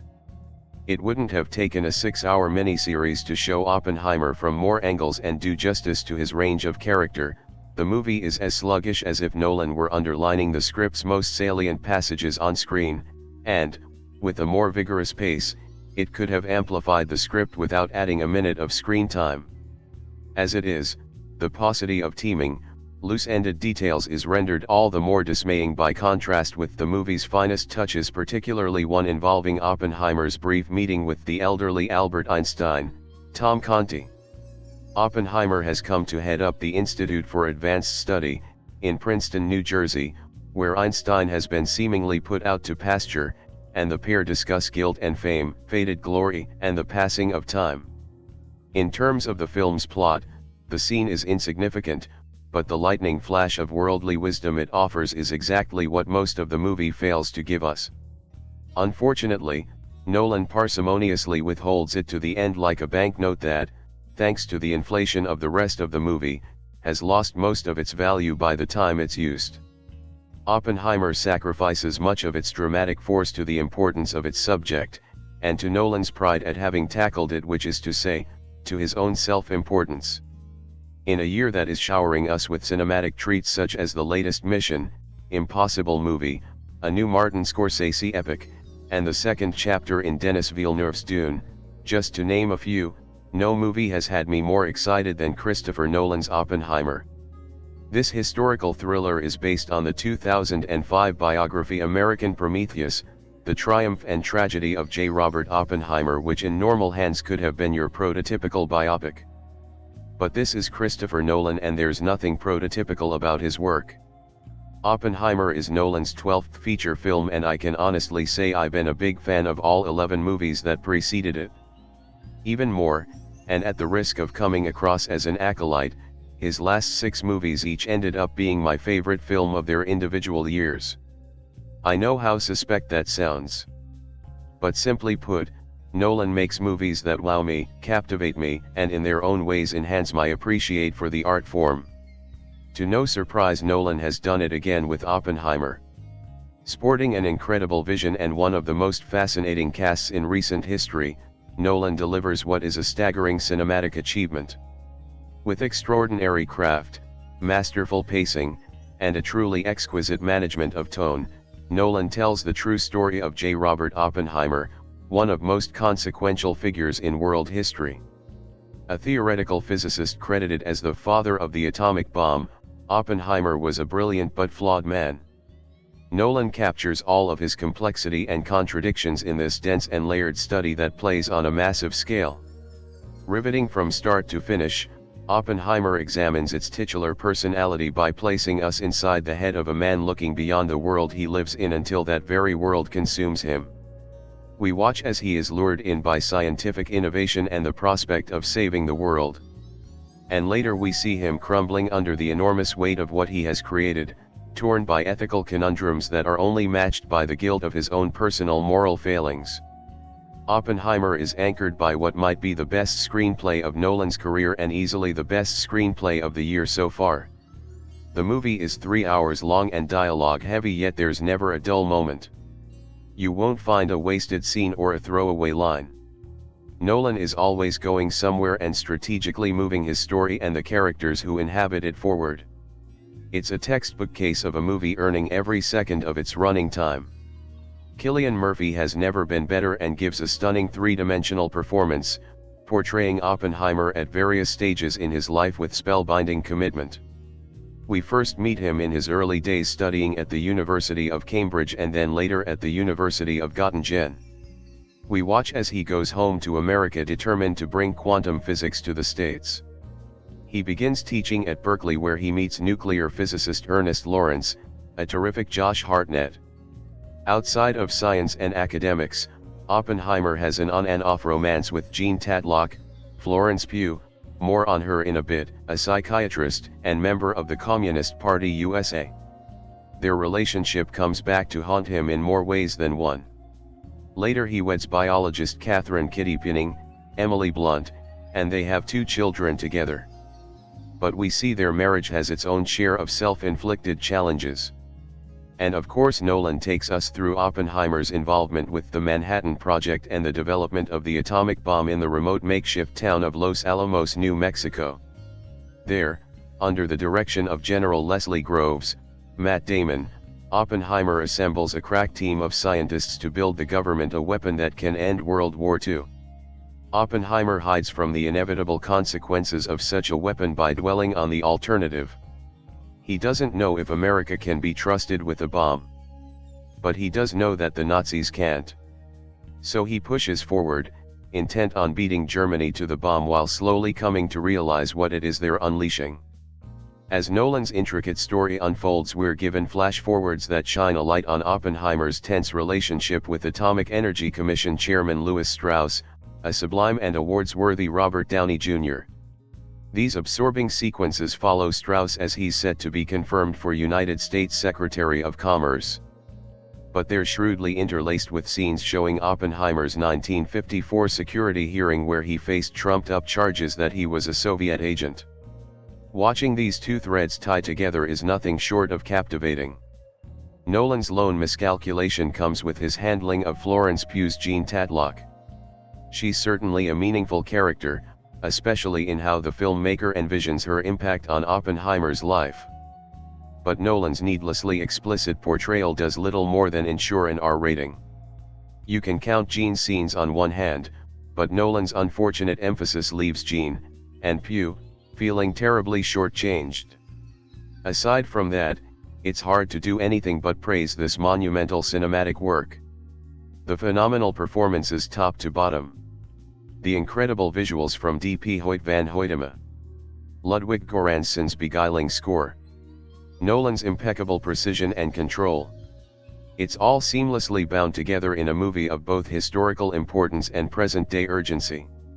Yes, Oppenheimer is a compelling look at a fascinating historical figure. It also holds a mirror to our world, warning of humanity's propensity to focus so much on the now that we rarely consider the future. That truth is captured most in the film's sobering gut-punch final scene, a movie moment that will stay etched in my mind for a long time. Oppenheimer is in theaters now.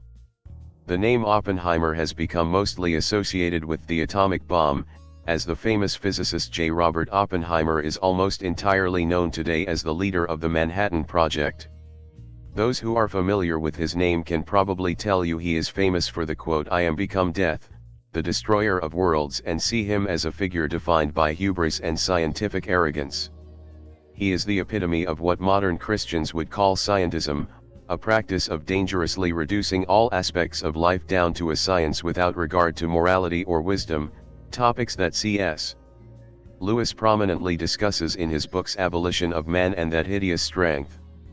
Nolan very much set out to explore the story of hubris and wisdom by adapting the 2005 biography American Prometheus into a dense political drama and character study exploring the rise and fall of one of the greatest scientists of the 20th century, and how his creation would consume and destroy him and everything he stands for. The movie generally assumes that audiences are coming into the theater with a modicum of knowledge about the history, particularly an understanding of just how disruptive the atomic bombings in Japan were and how much they threatened the world for the duration of the Cold War, with the possibility of thermonuclear war from 1945 to 1991. The story is told somewhat out of order, with the conceit that the majority of the characterization is totally fictionalized. Nolan has said in multiple interviews the movie's black and white scenes are meant to be interpreted as wholly accurate, while colored scenes are subjective. This gives the film a great deal of speculative breathing room to fill in real-life gaps in the story, jumping between moments knowing that the audience already understands the real-life Oppenheimer succeeded at his mission from the outset of the story. We meet the young Oppenheimer as he is in the midst of ascending to the heights of the scientific world. He has already earned his doctorate at the outset of the story, running in scientific circles with brilliant physicists like Albert Einstein, Niels Bohr, and Werner Heisenberg. After taking his knowledge back from Europe and using it to start the U.S.'s first quantum physics department at Berkeley, he is approached on the eve of World War II to help the government build a theoretical atomic weapon to use against the Nazis and end the brutal war effort before the enemy succeeds first. This process should go smoothly, but regularly butts up against the reality of Oppenheimer's numerous skeletons in his closet. He is an open womanizer who cheats on his wife, a New Deal Democrat with sympathies to card-carrying communists and financial connections to Spanish anti-fascist groups, an idealist with different ideas on leadership to his military colleagues, and an egotist of the highest order with the charisma to convince others to sway to his side, even himself, as one character notes. He is brilliant but irresponsible and impulsive, living a confused life while coasting by on his genius and sizable accomplishments. Beginning, the journey to those final moments is riveting and stressful. Ludwig Göransson's continuous and oppressive soundtrack cakes the film in a layer of stress from the outset, and Nolan's story manages to draw out every moment of drama and suspense possible from a story where the endpoint is already obvious. There is a lot of hand-wringing in the film about issues like McCarthyism and communist paranoia, with the central character proving a mess from the outset and being clearly dragged through the mud throughout, as other characters constantly test his loyalties and claim that he is acting as a spy for the Soviet Union. But this is very much in service to the movie's greater question of penance and forgiveness. By the time we get the famous Oppenheimer moment of his regret and full realization of what he has done, we have already seen this character defend every step he has taken up to this point. The film's question, asked by the character himself, is whether the sins of the past can possibly be forgiven. Oppenheimer is a non-religious Jewish man, an identity the film repeatedly notes as it regularly comments on how the majority of physicists and academics of this time are Jewish, and notes how the rise of Nazism has scattered the Jewish scientific community across the world. Oppenheimer is disinterested in spirituality outside of its historical value, with him reading the Hindu Bhagavad Gita in Sanskrit as he makes love to his first wife. The film has no frame of reference for spiritual renewal or redemption, thus leaving the very existential question of absolution one that it wants to answer from a secular standpoint. Oppenheimer ends up being a potent story of both wrongful oppression and guilt, with its main character struggling with the question of whether it is possible at all for a person to be forgiven for the sins of creating a deadly weapon that kills thousands of people or for having a messy past that cannot be shaken. The movie offers few answers to the query, leaving audiences with one of the most somber downer endings in recent blockbuster filmmaking. However, it leaves the audience to answer Oppenheimer's question for him, letting us observe the complex moral grayness of his life and the question of if any penance can truly absolve his sins. For all the pre-release speculation about how analog epic maker Christopher Nolan's Oppenheimer would recreate the explosion of the first atomic bomb, the film's most spectacular attraction turns out to be something else: the human face. This 3-plus-hour biography of J. Robert Oppenheimer, Cillian Murphy, is a film about faces. They talk a lot. They listen. They react to good and bad news. And sometimes they get lost in their own heads, none more so than the title character, the supervisor of the nuclear weapons team at Los Alamos, whose apocalyptic contribution to science earned him the nickname the American Prometheus, as per the title of Nolan's primary source, the biography by Kai Bird and Martin J. Sherman. Nolan and cinematographer Hoyt van Hoytema use the large-format IMAX film system not merely to capture the splendor of New Mexico's desert panoramas but contrast the external coolness and internal turmoil of Oppenheimer, a brilliant mathematician and low-key showman and leader whose impulsive nature and insatiable sexual appetites made his private life a disaster, and whose greatest contribution to civilization was a weapon that could destroy it. Close-up after close-up shows star Cillian Murphy's face staring into the middle distance, off-screen, and sometimes directly into the lens, while Oppenheimer dissociates from unpleasant interactions, or gets lost inside memories, fantasies, and waking nightmares. Oppenheimer rediscovers the power of huge close-ups of people's faces as they grapple with who they are, and who other people have decided that they are, and what they've done to themselves and others. Sometimes the close-ups of people's faces are interrupted by flash cuts of events that haven't happened, or already happened. There are recurring images of flame, debris, and smaller chain reaction explosions that resemble strings of firecrackers, as well as non-incendiary images that evoke other awful, personal disasters. There are a lot of gradually expanding flashbacks in this film, where you see a glimpse of something first, then a bit more of it, and then finally the entire thing. But these don't just relate to the big bomb that Oppenheimer's team hopes to detonate in the desert, or the little ones that are constantly detonating in Oppenheimer's life, sometimes because he personally pushed the big red button in a moment of anger, pride, or lust, and other times because he made a naive or thoughtless mistake that pissed somebody off long ago, and the wrong person retaliated with the equivalent of a time-delayed bomb. The fissile cutting, to borrow a physics word, is also a metaphor for the domino effect caused by individual decisions, and the chain reaction that makes other things happen as a result. This principle is also visualized by repeated images of ripples in water, starting with the opening close-up of raindrops setting off expanding circles on the surface that foreshadow both the ending of Oppenheimer's career as a government advisor and public figure and the explosion of the first nuke at Los Alamos, which observers see, then hear, then finally feel, in all its awful impact. The weight of the film's interests and meanings are carried by faces not just Oppenheimer's, but those of other significant characters, including General Leslie Groves, Matt Damon, Los Alamos military supervisor, Robert's suffering wife Kitty Oppenheimer, Emily Blunt, whose tactical mind could have averted a lot of disasters if her husband would have only listened, and Lewis Strauss, Robert Downey, Jr., the Atomic Energy Commission chair who despised Oppenheimer for a lot of reasons, including his decision to distance himself from his Jewish roots, and who spent several years trying to derail Oppenheimer's post-Los Alamos career.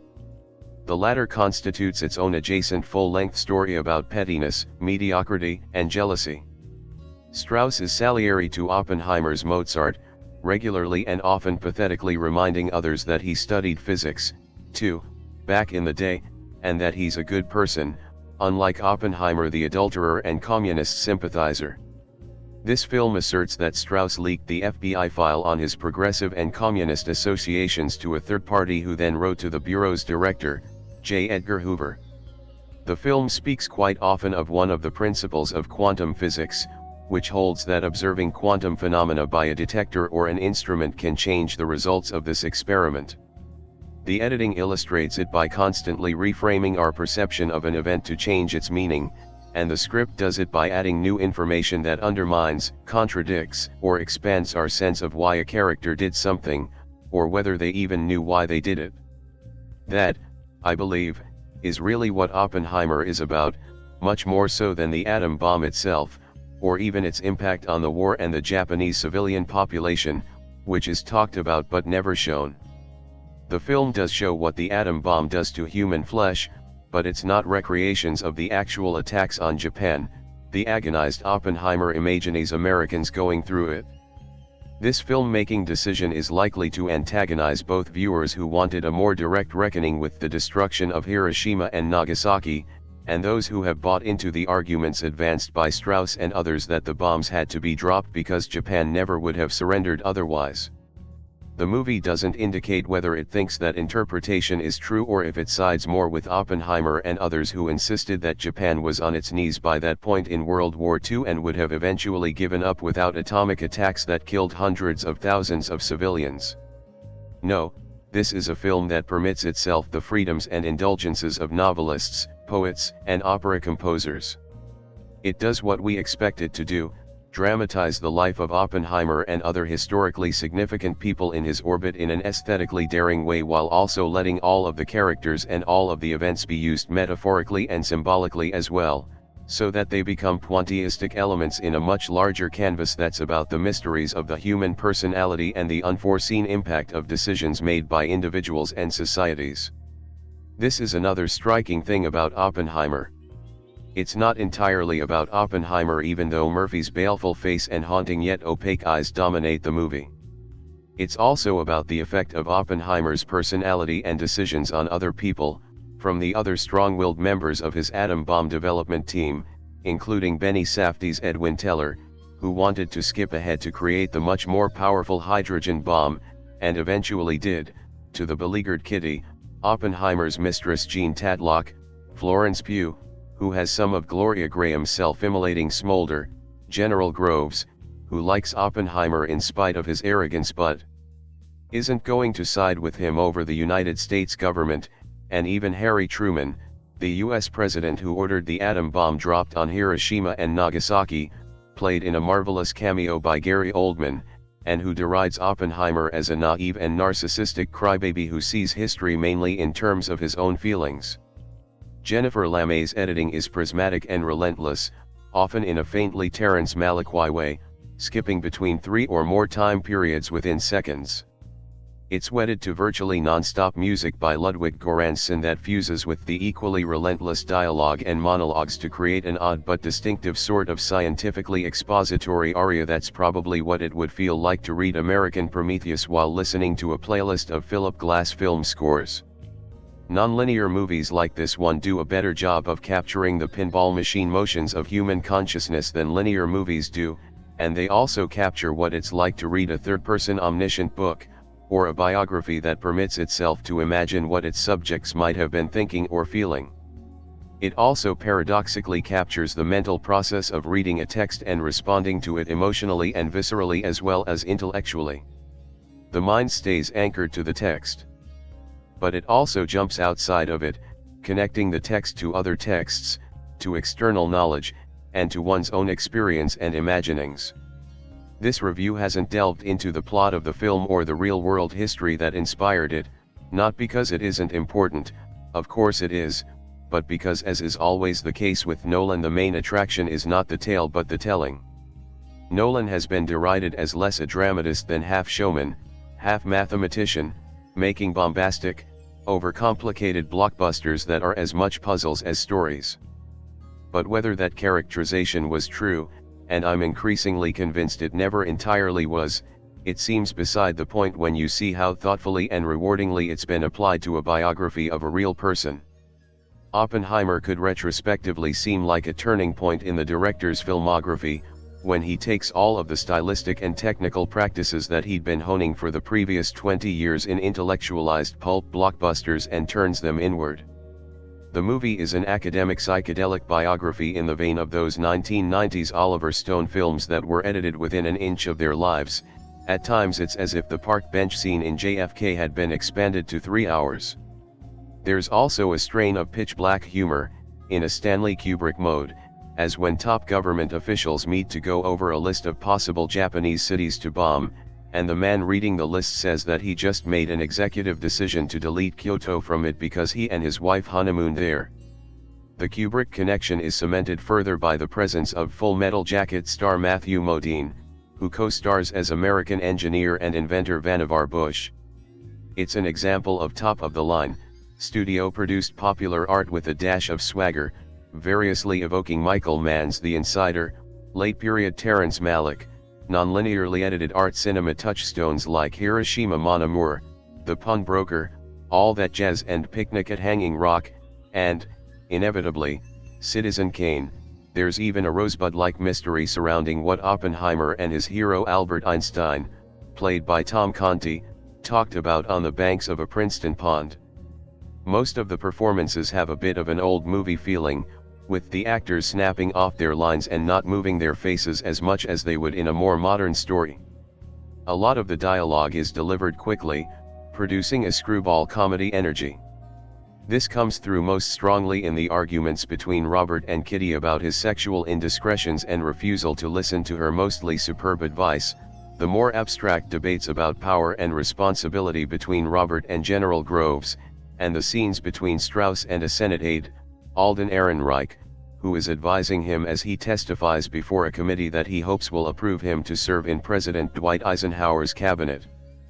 But as a physical experience, Oppenheimer is something else entirely. It's hard to say exactly what, and that's what's so fascinating about it. I've already heard complaints that the movie is too long, that it could have ended with the first bomb detonating, and could have done without the bits about Oppenheimer's sex life and the enmity of Strauss, and that it's perversely self-defeating to devote so much of the running time, including the most of the third hour, to a pair of governmental hearings, the one where Oppenheimer tries to get his security clearance renewed, and Strauss trying to get approved for Eisenhower's cabinet.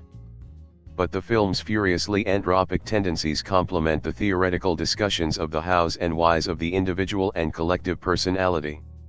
To greater and lesser degrees, all of the characters are appearing before a tribunal and being called to account for their contradictions, hypocrisies, and sins. The tribunal is out there in the dark. We've been given the information but not told what to decide, which is as it should be. Director Christopher Nolan is an acclaimed film director that many, including myself, have found to be exceptional in the execution of the films that he directs.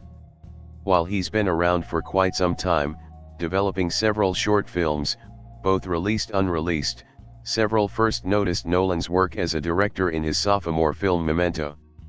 Released in 2000, Nolan's Memento was a complex film of dueling narrative story threads, which meet at the end of the film, producing one whole and cohesive narrative storyline.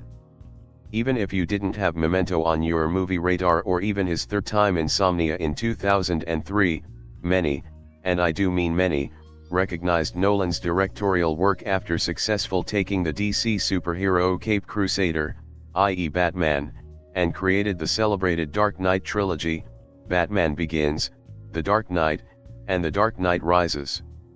From there, Nolan went on becoming a much respected director from critics and the public of moviegoers, with his other films like The Prestige, Inception and Interstellar. Nolan's approach to crafting a feature film is what makes him truly stand out, rooting his pictures with sociological, ethical, and philosophical concepts/ideas, the explanation and constructs of time, and the nature of personal identity and memory. Additionally, Nolan, who usually also writes the screenplay for most of his movies, also weaves very complex narratives, with some nonlinear storytelling and a tendency to emphasize characters and their cinematic journey, rather than making the feature's primary focus on its visual effects and other nuances.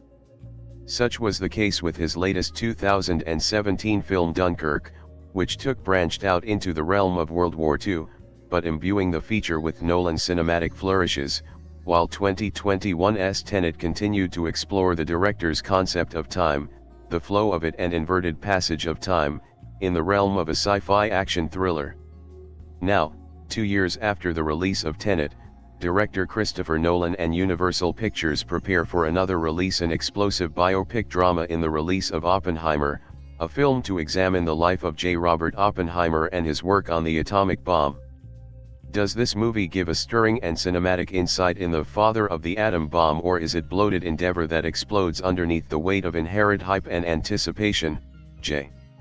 Robert Oppenheimer, Cillian Murphy, has proven himself to be brilliant theoretical physicists, educating himself by other genius minds that have nurtured and challenged his intellect in the realm of quantum mechanics and theory.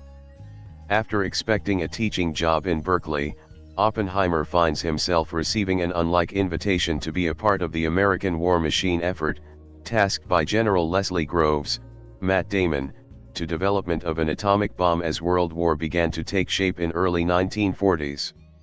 During the next several years, Oppenheimer is given the mission of assemblage, with the formation of a team that will work together with other dysfunctional geniuses, while trying to keep Groves and his military intelligence on an even keel pace with the operation.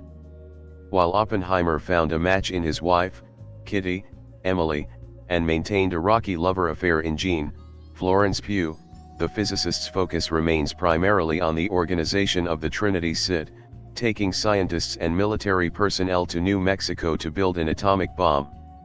Yet, even after the creation of the bomb, Oppenheimer faces scrutiny from various members, including trying to find common ground with Atomic Energy Commission figure, Lewis Strauss, Robert Downey Jr., as he quickly realizes that his success comes at a price, with those in charge of the nation unwilling to let him to have a way in the bomb's legacy. Sorry if this sounds a bit summary to what I said in my review for both Dunkirk and Tenet, the opening paragraph and this one, but it definitely speaks true to my point. So, as stated above, Christopher Nolan has become a very successful and widely known film director over the past several years in Hollywood movie making. Whenever he announces his newest film to direct, the internet news feeds light up as many moviegoers and critics eagerly start counting down the days to its release. I do remember first seeing Memento and, at first glance, found it to be confusing, but I learned to appreciate its complexity and unconventional narrative over time. I definitely had to watch that movie several times to fully get it. And of course, I, like many, fell in love with Nolan's The Dark Knight trilogy, especially with The Dark Knight, and how Nolan's take on the infamous DC comic book character changed the ultimate direction of superhero movies, for the better. Then came Nolan's mind-bending feature of Inception and blew me away, probably one of my favorite Christopher Nolan movies, with its actors/characters of the movie, my first introduction to actor Tom Hardy, and within its intricate storytelling of individuals entering a person's subconscious dreamscape. Interstellar, however, was a bit of toss-up. Sure, it had all the flares and nuances of Nolan's works as well as being well acted and delivering a very intriguing story, but it was way too drawn out and a bit confusing in trying to decipher all the scientific technobabble for all non-master's degree in quantum physics individuals. And finally, Dunkirk, Nolan's last film, was truly a cinematic experience worth of all the praise and acclaim it received, in my opinion. The complexity of layering 3 different storylines, each one having their own distinct feeling and time flow, was a bit unorthodox, but I expected something that Nolan would want to achieve through a theatrical film. Its effective proved to be worthwhile, with Dunkirk succeeding in a great cinematic experience that was just as engaging as a feature film as it was for a World War II movie. As for Tenet, I did actually really like the movie. Yes, it was a bit confusing at times and sort of didn't explain the plot, or subplots, or even the world-building aspects were a bit vague, but it still captured an enticing and excitement cinematic experience that showcased Nolan's signature style with joyous glee and fun. Of course, this brings me back around to talking about Oppenheimer, a 2023 biographical drama film that is based on the book American Prometheus by Bird and Martin J. Sherwin. Despite Tenet being a weaker box office result, mainly due to the COVID-19 pandemic, Nolan's 2020 film received a lot of praise from critics and moviegoers alike, prompting the acclaimed director to begin his next project, which, strange enough, was going to be a biographical film that focuses the camera lens on Oppenheimer, the man who created the atomic bomb. Nolan doing a biopic? Certainly was a very bizarre decision, especially since the director's past films weren't known for strong character development. Still, if Nolan was helming the project, I would certainly be up to see it. After that, the film's cast was soon announced, with Oppenheimer having a vast collection of acting talents to be attached to the upcoming feature, with actor Cillian Murphy set to play the role of J. Robert Oppenheimer. In 2022, the film's official teaser trailer dropped with the theatrical screening of the film Nope, which I saw in theaters, and gave the world, the first glimpse at the movie, and it looked incredible. The hype for the movie continued to be built with each passing month as Nolan's next movie continued to gain momentum as moviegoers eagerly awaited to see what lies in store in Oppenheimer. Of course, this was fueled even more when it was announced that the film, which was going to be released on July 21, 2023, was going to be released alongside Warner Bros.' Barbie, another high-profile feature. Thus, the whole Barbenheimer face-off was born as the two movies, and their fan base, square off. However, I was quite excited to see Oppenheimer more than Barbie. So, I did get a chance to see Oppenheimer during its opening weekend. However, I had a few more reviews to punch out first, including Barbie, before I tackled this particular review. Now, I'm finally ready to share my personal thoughts on Nolan's latest film. So, what did I think of it? Was it worth the hype? Well, yes it was, and I loved it. Despite some very minor complaints, I felt that Christopher Nolan's Oppenheimer is excellent and gripping first attempt of the biographical motion picture endeavor, which is bolstered by the director's signature style of filmmaking as well as solid presentation and a massive, yet well-acted, cast. This movie has had a lot of hype and anticipation being placed on this particular movie, and I think that it surpassed my expectations, which were quite high. If you are a cinephile and love movies, this film is for you. With Nolan at the helm, the famed director approaches Oppenheimer with a sense of integrity and respect for the source material, adapting Bird and Sherwin's biographical book on the known physicist in a great respect and showing the humanity within him. Perhaps the most interesting aspect, to me, at least, was the simple fact of Nolan presenting the movie in telling of Robert's life. Like many out there, I did know of Oppenheimer as a well-known theoretical physicist and as the creator behind the atomic bomb, but that was pretty much it.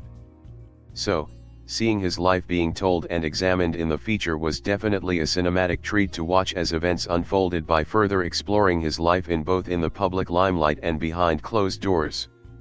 Of course, this isn't the complete life and times of J. Robert Oppenheimer's life being presented in the movie, but certainly highlights the main part of what made him both famous and infamous equally. As to be expected, Nolan makes the character of Oppenheimer the central focus of it all, keeping the film focused on him and those who moved in and out of his life for those primary years that involved the creation of the atom bomb, before, during, and after. What follows is an extensive look into Robert's career throughout those said years, with Nolan beautifully showing the excitement of innovation, yet also showing the moral consequences on the end of the spectrum. It is for this reason that Oppenheimer excels, with the feature driving a sense of terror and intensity towards every minute of it, which culminates into final preparation in making the atomic bomb a reality within the Trinity test. With such a different take on such dealings in a biographical film, Nolan makes his first step into that foray and definitely succeeds. Naturally, Nolan's directorial nuances come into play and height everything towards his style and filmmaking credibility. So, while Oppenheimer could have been presented as a well-informed, yet by-the-book biopic drama endeavor, Nolan shapes the feature towards his customary stylish visual flair and theatrical complexity in his first outing in the biographical genre. And it definitely works, in atomic spades. As is customary for a lot of Nolan's movies, the present of time is felt throughout Oppenheimer's 3-hour runtime and definitely plays a part in the narrative's inner workings. While not as central prevalent as in Inception or Tenet, Oppenheimer runs more along the spiritual veins of Dunkirk, with Nolan layering the feature of different time periods, with one set during the events of the Manhattan Project, the second being set during Robert's security clearance hearing, and a third during a Senate confirmation hearing for Strauss. The importance of these three threads are instrumental and vital to Oppenheimer's narrative, with Nolan, who plays double duty on the film as director and screenplay writer, weaving them in and out of each other in a way that only someone like him could do. In addition, certain scenes are presented in full color, while other scenes are presented in black and white.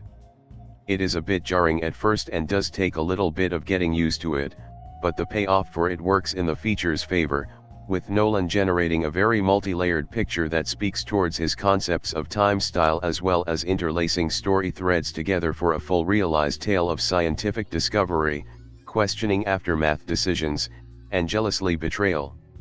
Another great and poignant attribute that Nolan does with Oppenheimer is in the film's main message, which is quite meaningful and haunting at the same time. With maybe the exception of the Dark Knight trilogy, Nolan's movies have always been rooted in some type of symbolism, moral questioning, and character assessment/understanding of a situation. Oppenheimer is no different and heavily implies upon the condition of human emotion and questioning of how far humanity is willing to push the boundaries of destructive power.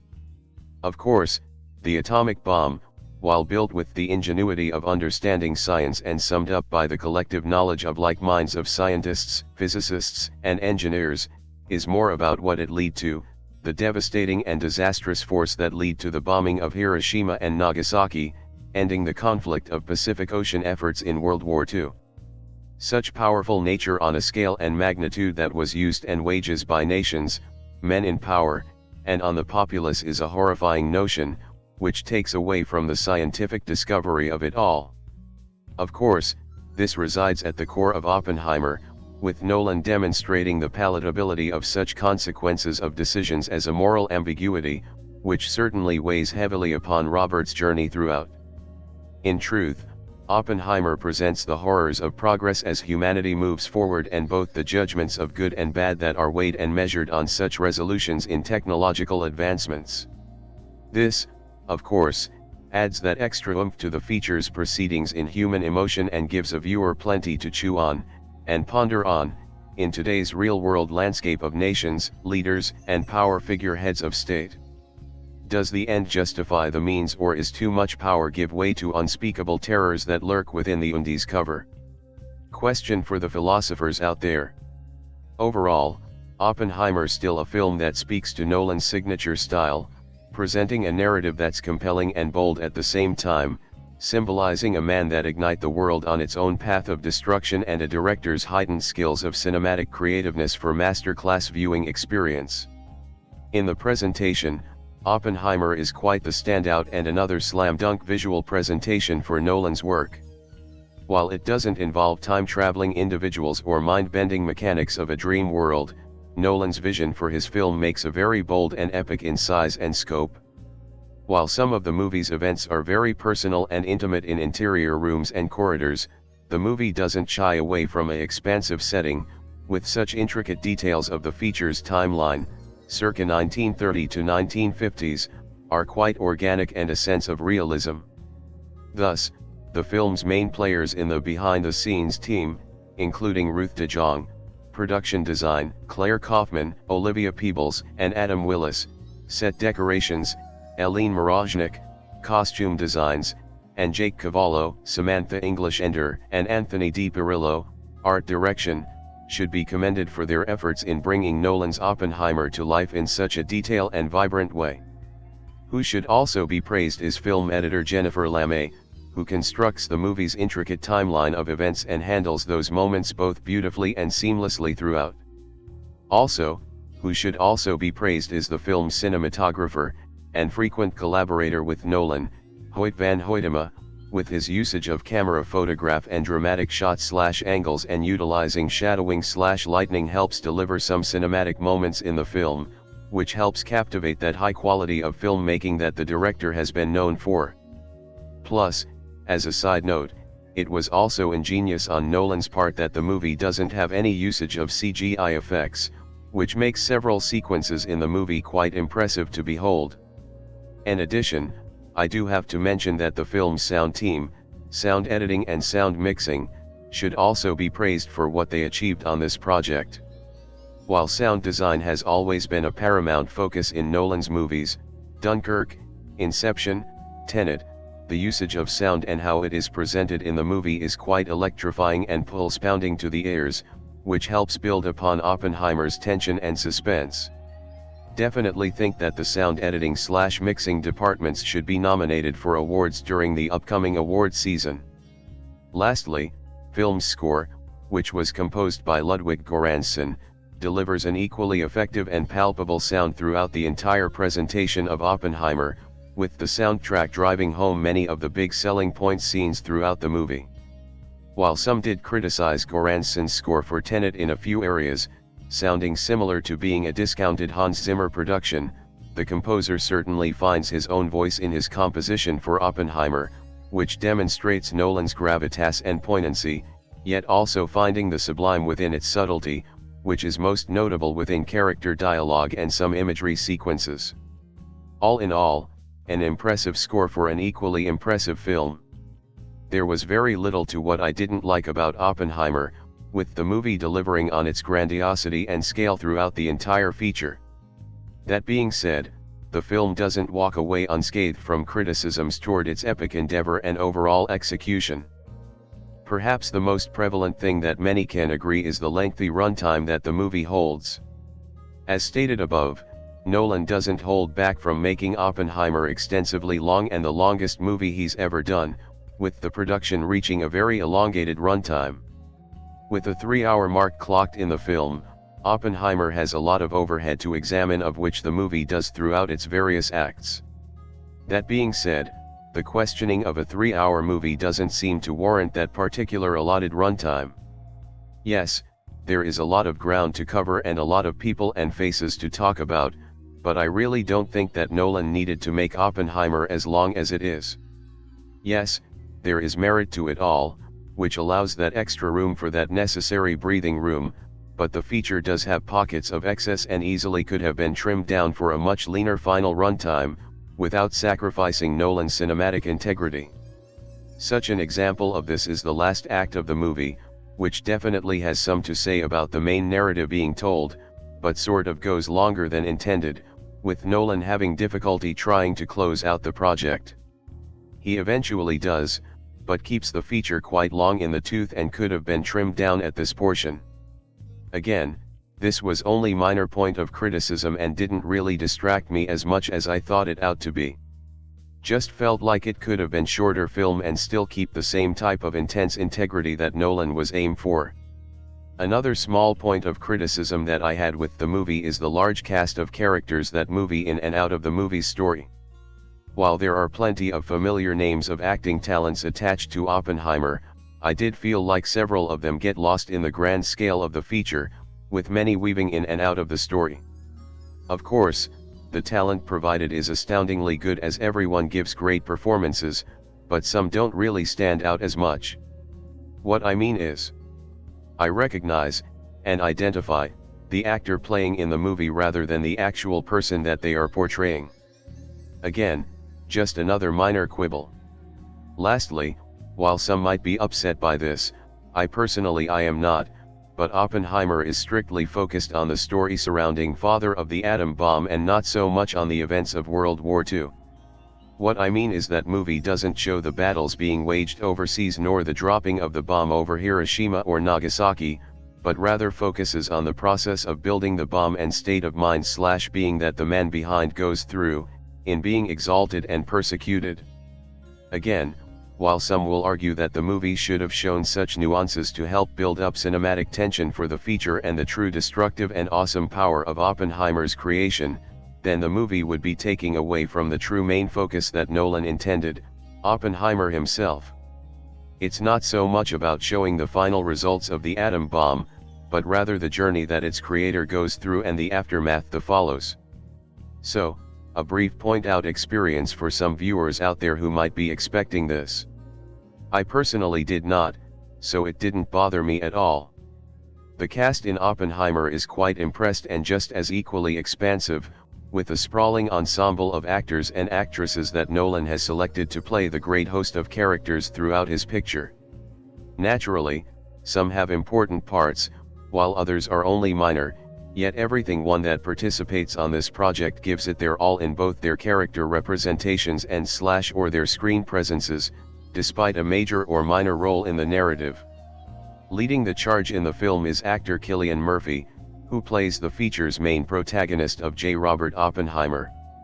Known for his roles in many projects of Nolan's past work, Batman Begins, Inception, and Dunkirk, as well as other projects like Peaky Blinders and 28 Days Later, Murphy has certainly been around for quite some time, over the past 2 decades, and has proven himself to be a capable actor, appearing in both supporting roles as well as in lead parts in both big and small screen.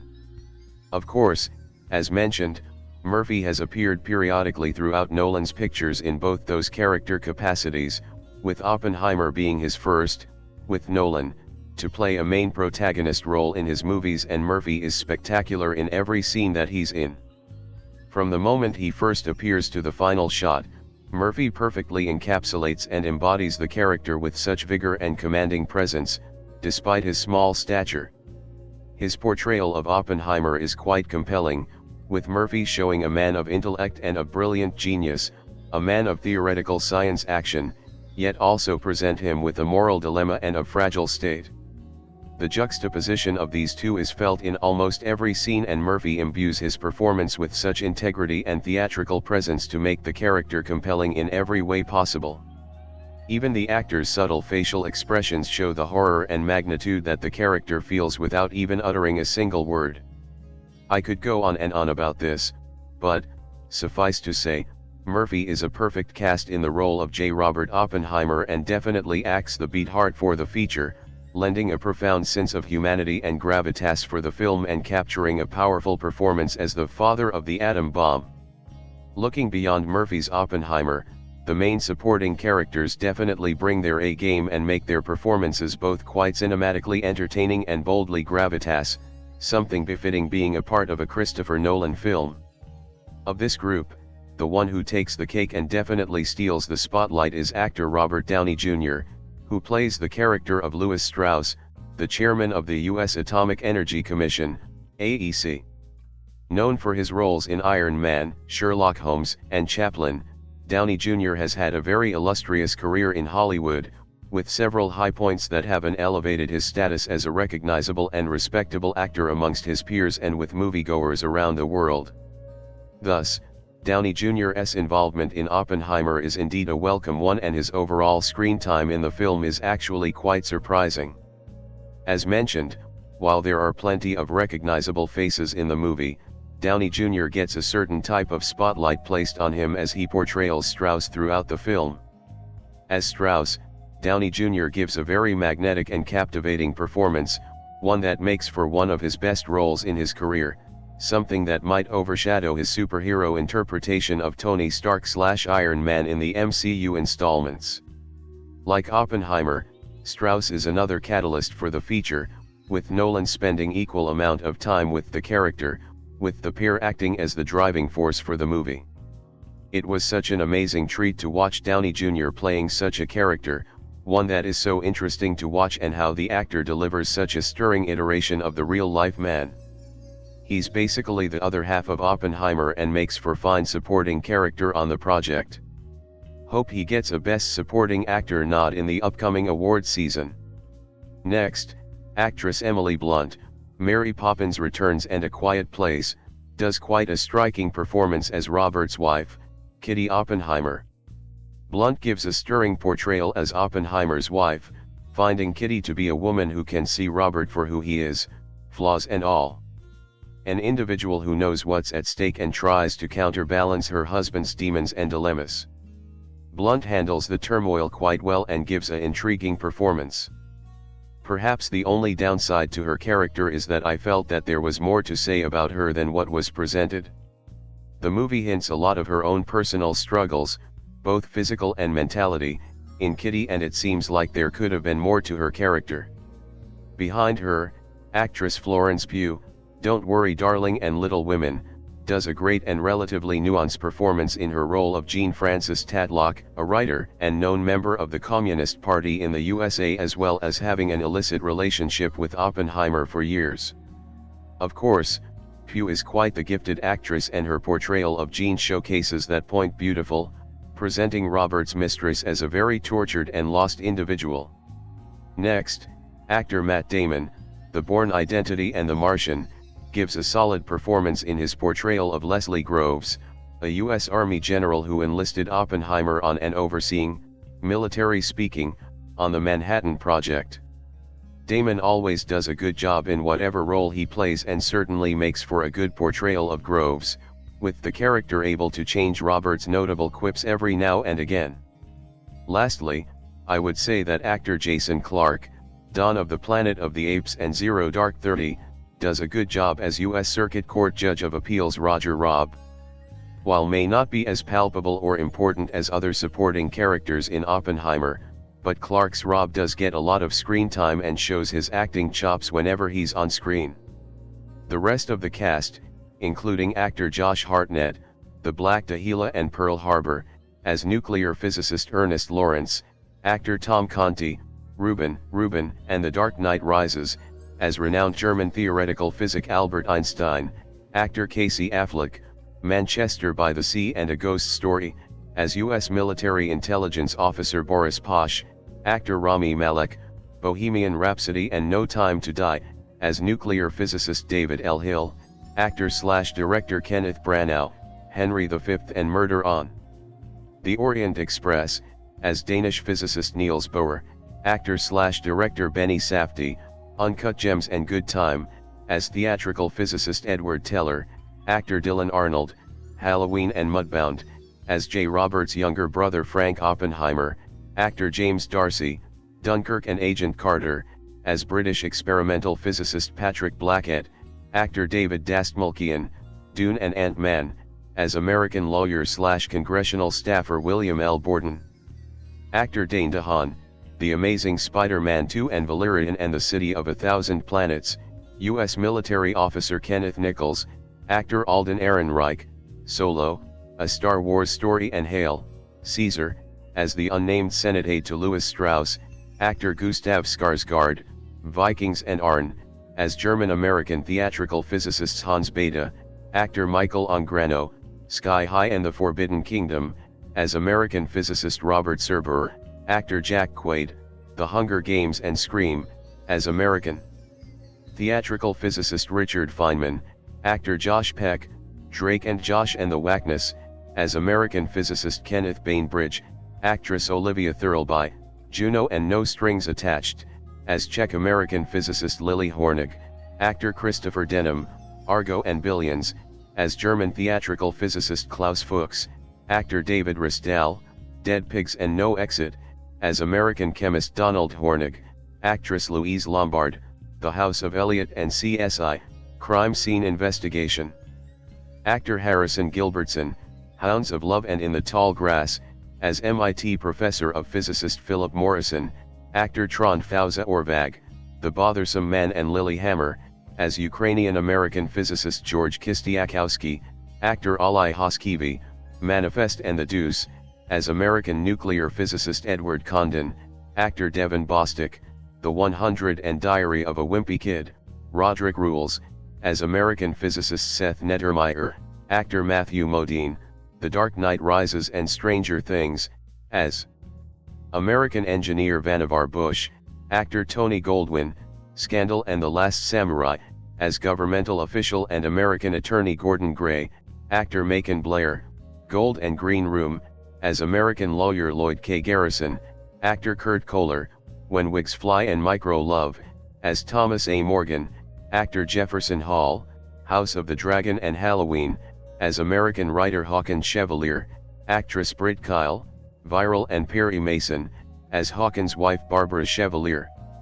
Actor Josh Zuckerman, Significant Mother and Kyle XY, as American physicist Giovanni Rossi Lomanitz, actor Alex Wolff, Hereditary and Old, as American experimental physicist Luis Walter Alvarez, actor Guy Burnett, Counterpart and The Feed, as George Eltonton, actress Emma Dumont, Wrong Turn and Inherent Vice, as Jackie Oppenheimer, actor Jack Cutmar Scott, Tenet and Kingsman, The Secret Service, as Security Officer Lyle Johnson, actor Scott Grimes, Band of Brothers and American Dad, as Unnamed Counsel, actor James Urbaniak, The Venture Brothers and American Splendor, as mathematician Kurt Gödel, actor Danny DeFerrari, Shiva Baby and Private Life, as Italian-American physicist Enrico Fermi, actor Rory Keane, The Big Door Prize and The Farm, as American physicist Hartland Snyder, actor Gregory J. Barra, Blue Bloods and In and Out, as Chairman Warren Magnuson, actor Matthias Schweighofer, Army of the Dead and Resistance, as German theoretical physicist Werner Heisenberg. Actor Harry Groener, A Cure for Wellness and Buffy the Vampire Slayer, as U.S. Senator Gail W. McGee, actor Mate Howman, The Last Kingdom and FAPAD, as German-American physicist Leo Szilard, actor Stephen Hauska, Love Child and the Bandit Hound, as U.S. Senator Scott, actor Tim DeKay, White Collar and Second Chance, as U.S. Senator John Pastor, actor James Remar, Renaissance Man and Mortal Kombat, Annihilation, as Secretary of War Henry Stimson, actor Hap Lawrence, The Rich and the Ruthless and Brothers-in-Law, as U.S. President Lyndon B. Johnson, and actor Gary Oldman, Darkest Hour and The Dark Knight, as U.S. President Harry S. Truman, are delegated to secondary supporting characters in the film. As stated, some of these players have more screen time than others, some are only in one, while others are in multiple, but all give excellent performances in their whatever capacity they are allotted in the film. Plus, with maybe one or two exceptions, most of these characters were real-life individuals, so it's great to see all these acting talents involved and to see them portraying these particular people who played a part of Oppenheimer's life. Creation does not come without consequence, as J. Robert Oppenheimer soon discovers as assembles a team of engineers and scientists to create the first atomic bomb for the US, and thus dealing with the implications of what he unleashed upon the world in the movie. Oppenheimer. Director Christopher Nolan's latest film takes what he's best known for in his theatrical movie endeavors and translates it into a bold and spectacular project that juxtaposes the wonder and horror of Oppenheimer's life. While the feature may struggle in some very minor areas, mainly its lengthy runtime and the interweaving of the multitude of characters coming and going, a great majority of the film excels as a vision triumph showpiece, especially thanks to Nolan's handling and style on the movie, an impressive interlaced script/timeline of events, a stunning visual presentation, a powerful score, beautiful cinematography, and fantastic ensemble cast, with notable performances from Murphy and Downey Jr. Personally, I loved this movie. It was definitely a Nolan, from onset to conclusion, and captured his incredible and meticulous filmmaking details to the letter, which made the whole experience that much more enjoyable. The story was woven beautifully and interlaced together through in a very ingenious and creative ways, while the film's cast was perfect and gave some great performances all the way around and across the board. This was definitely the cinematic event of the year, and it was amazing to view it in a 70mm IMAX presentation.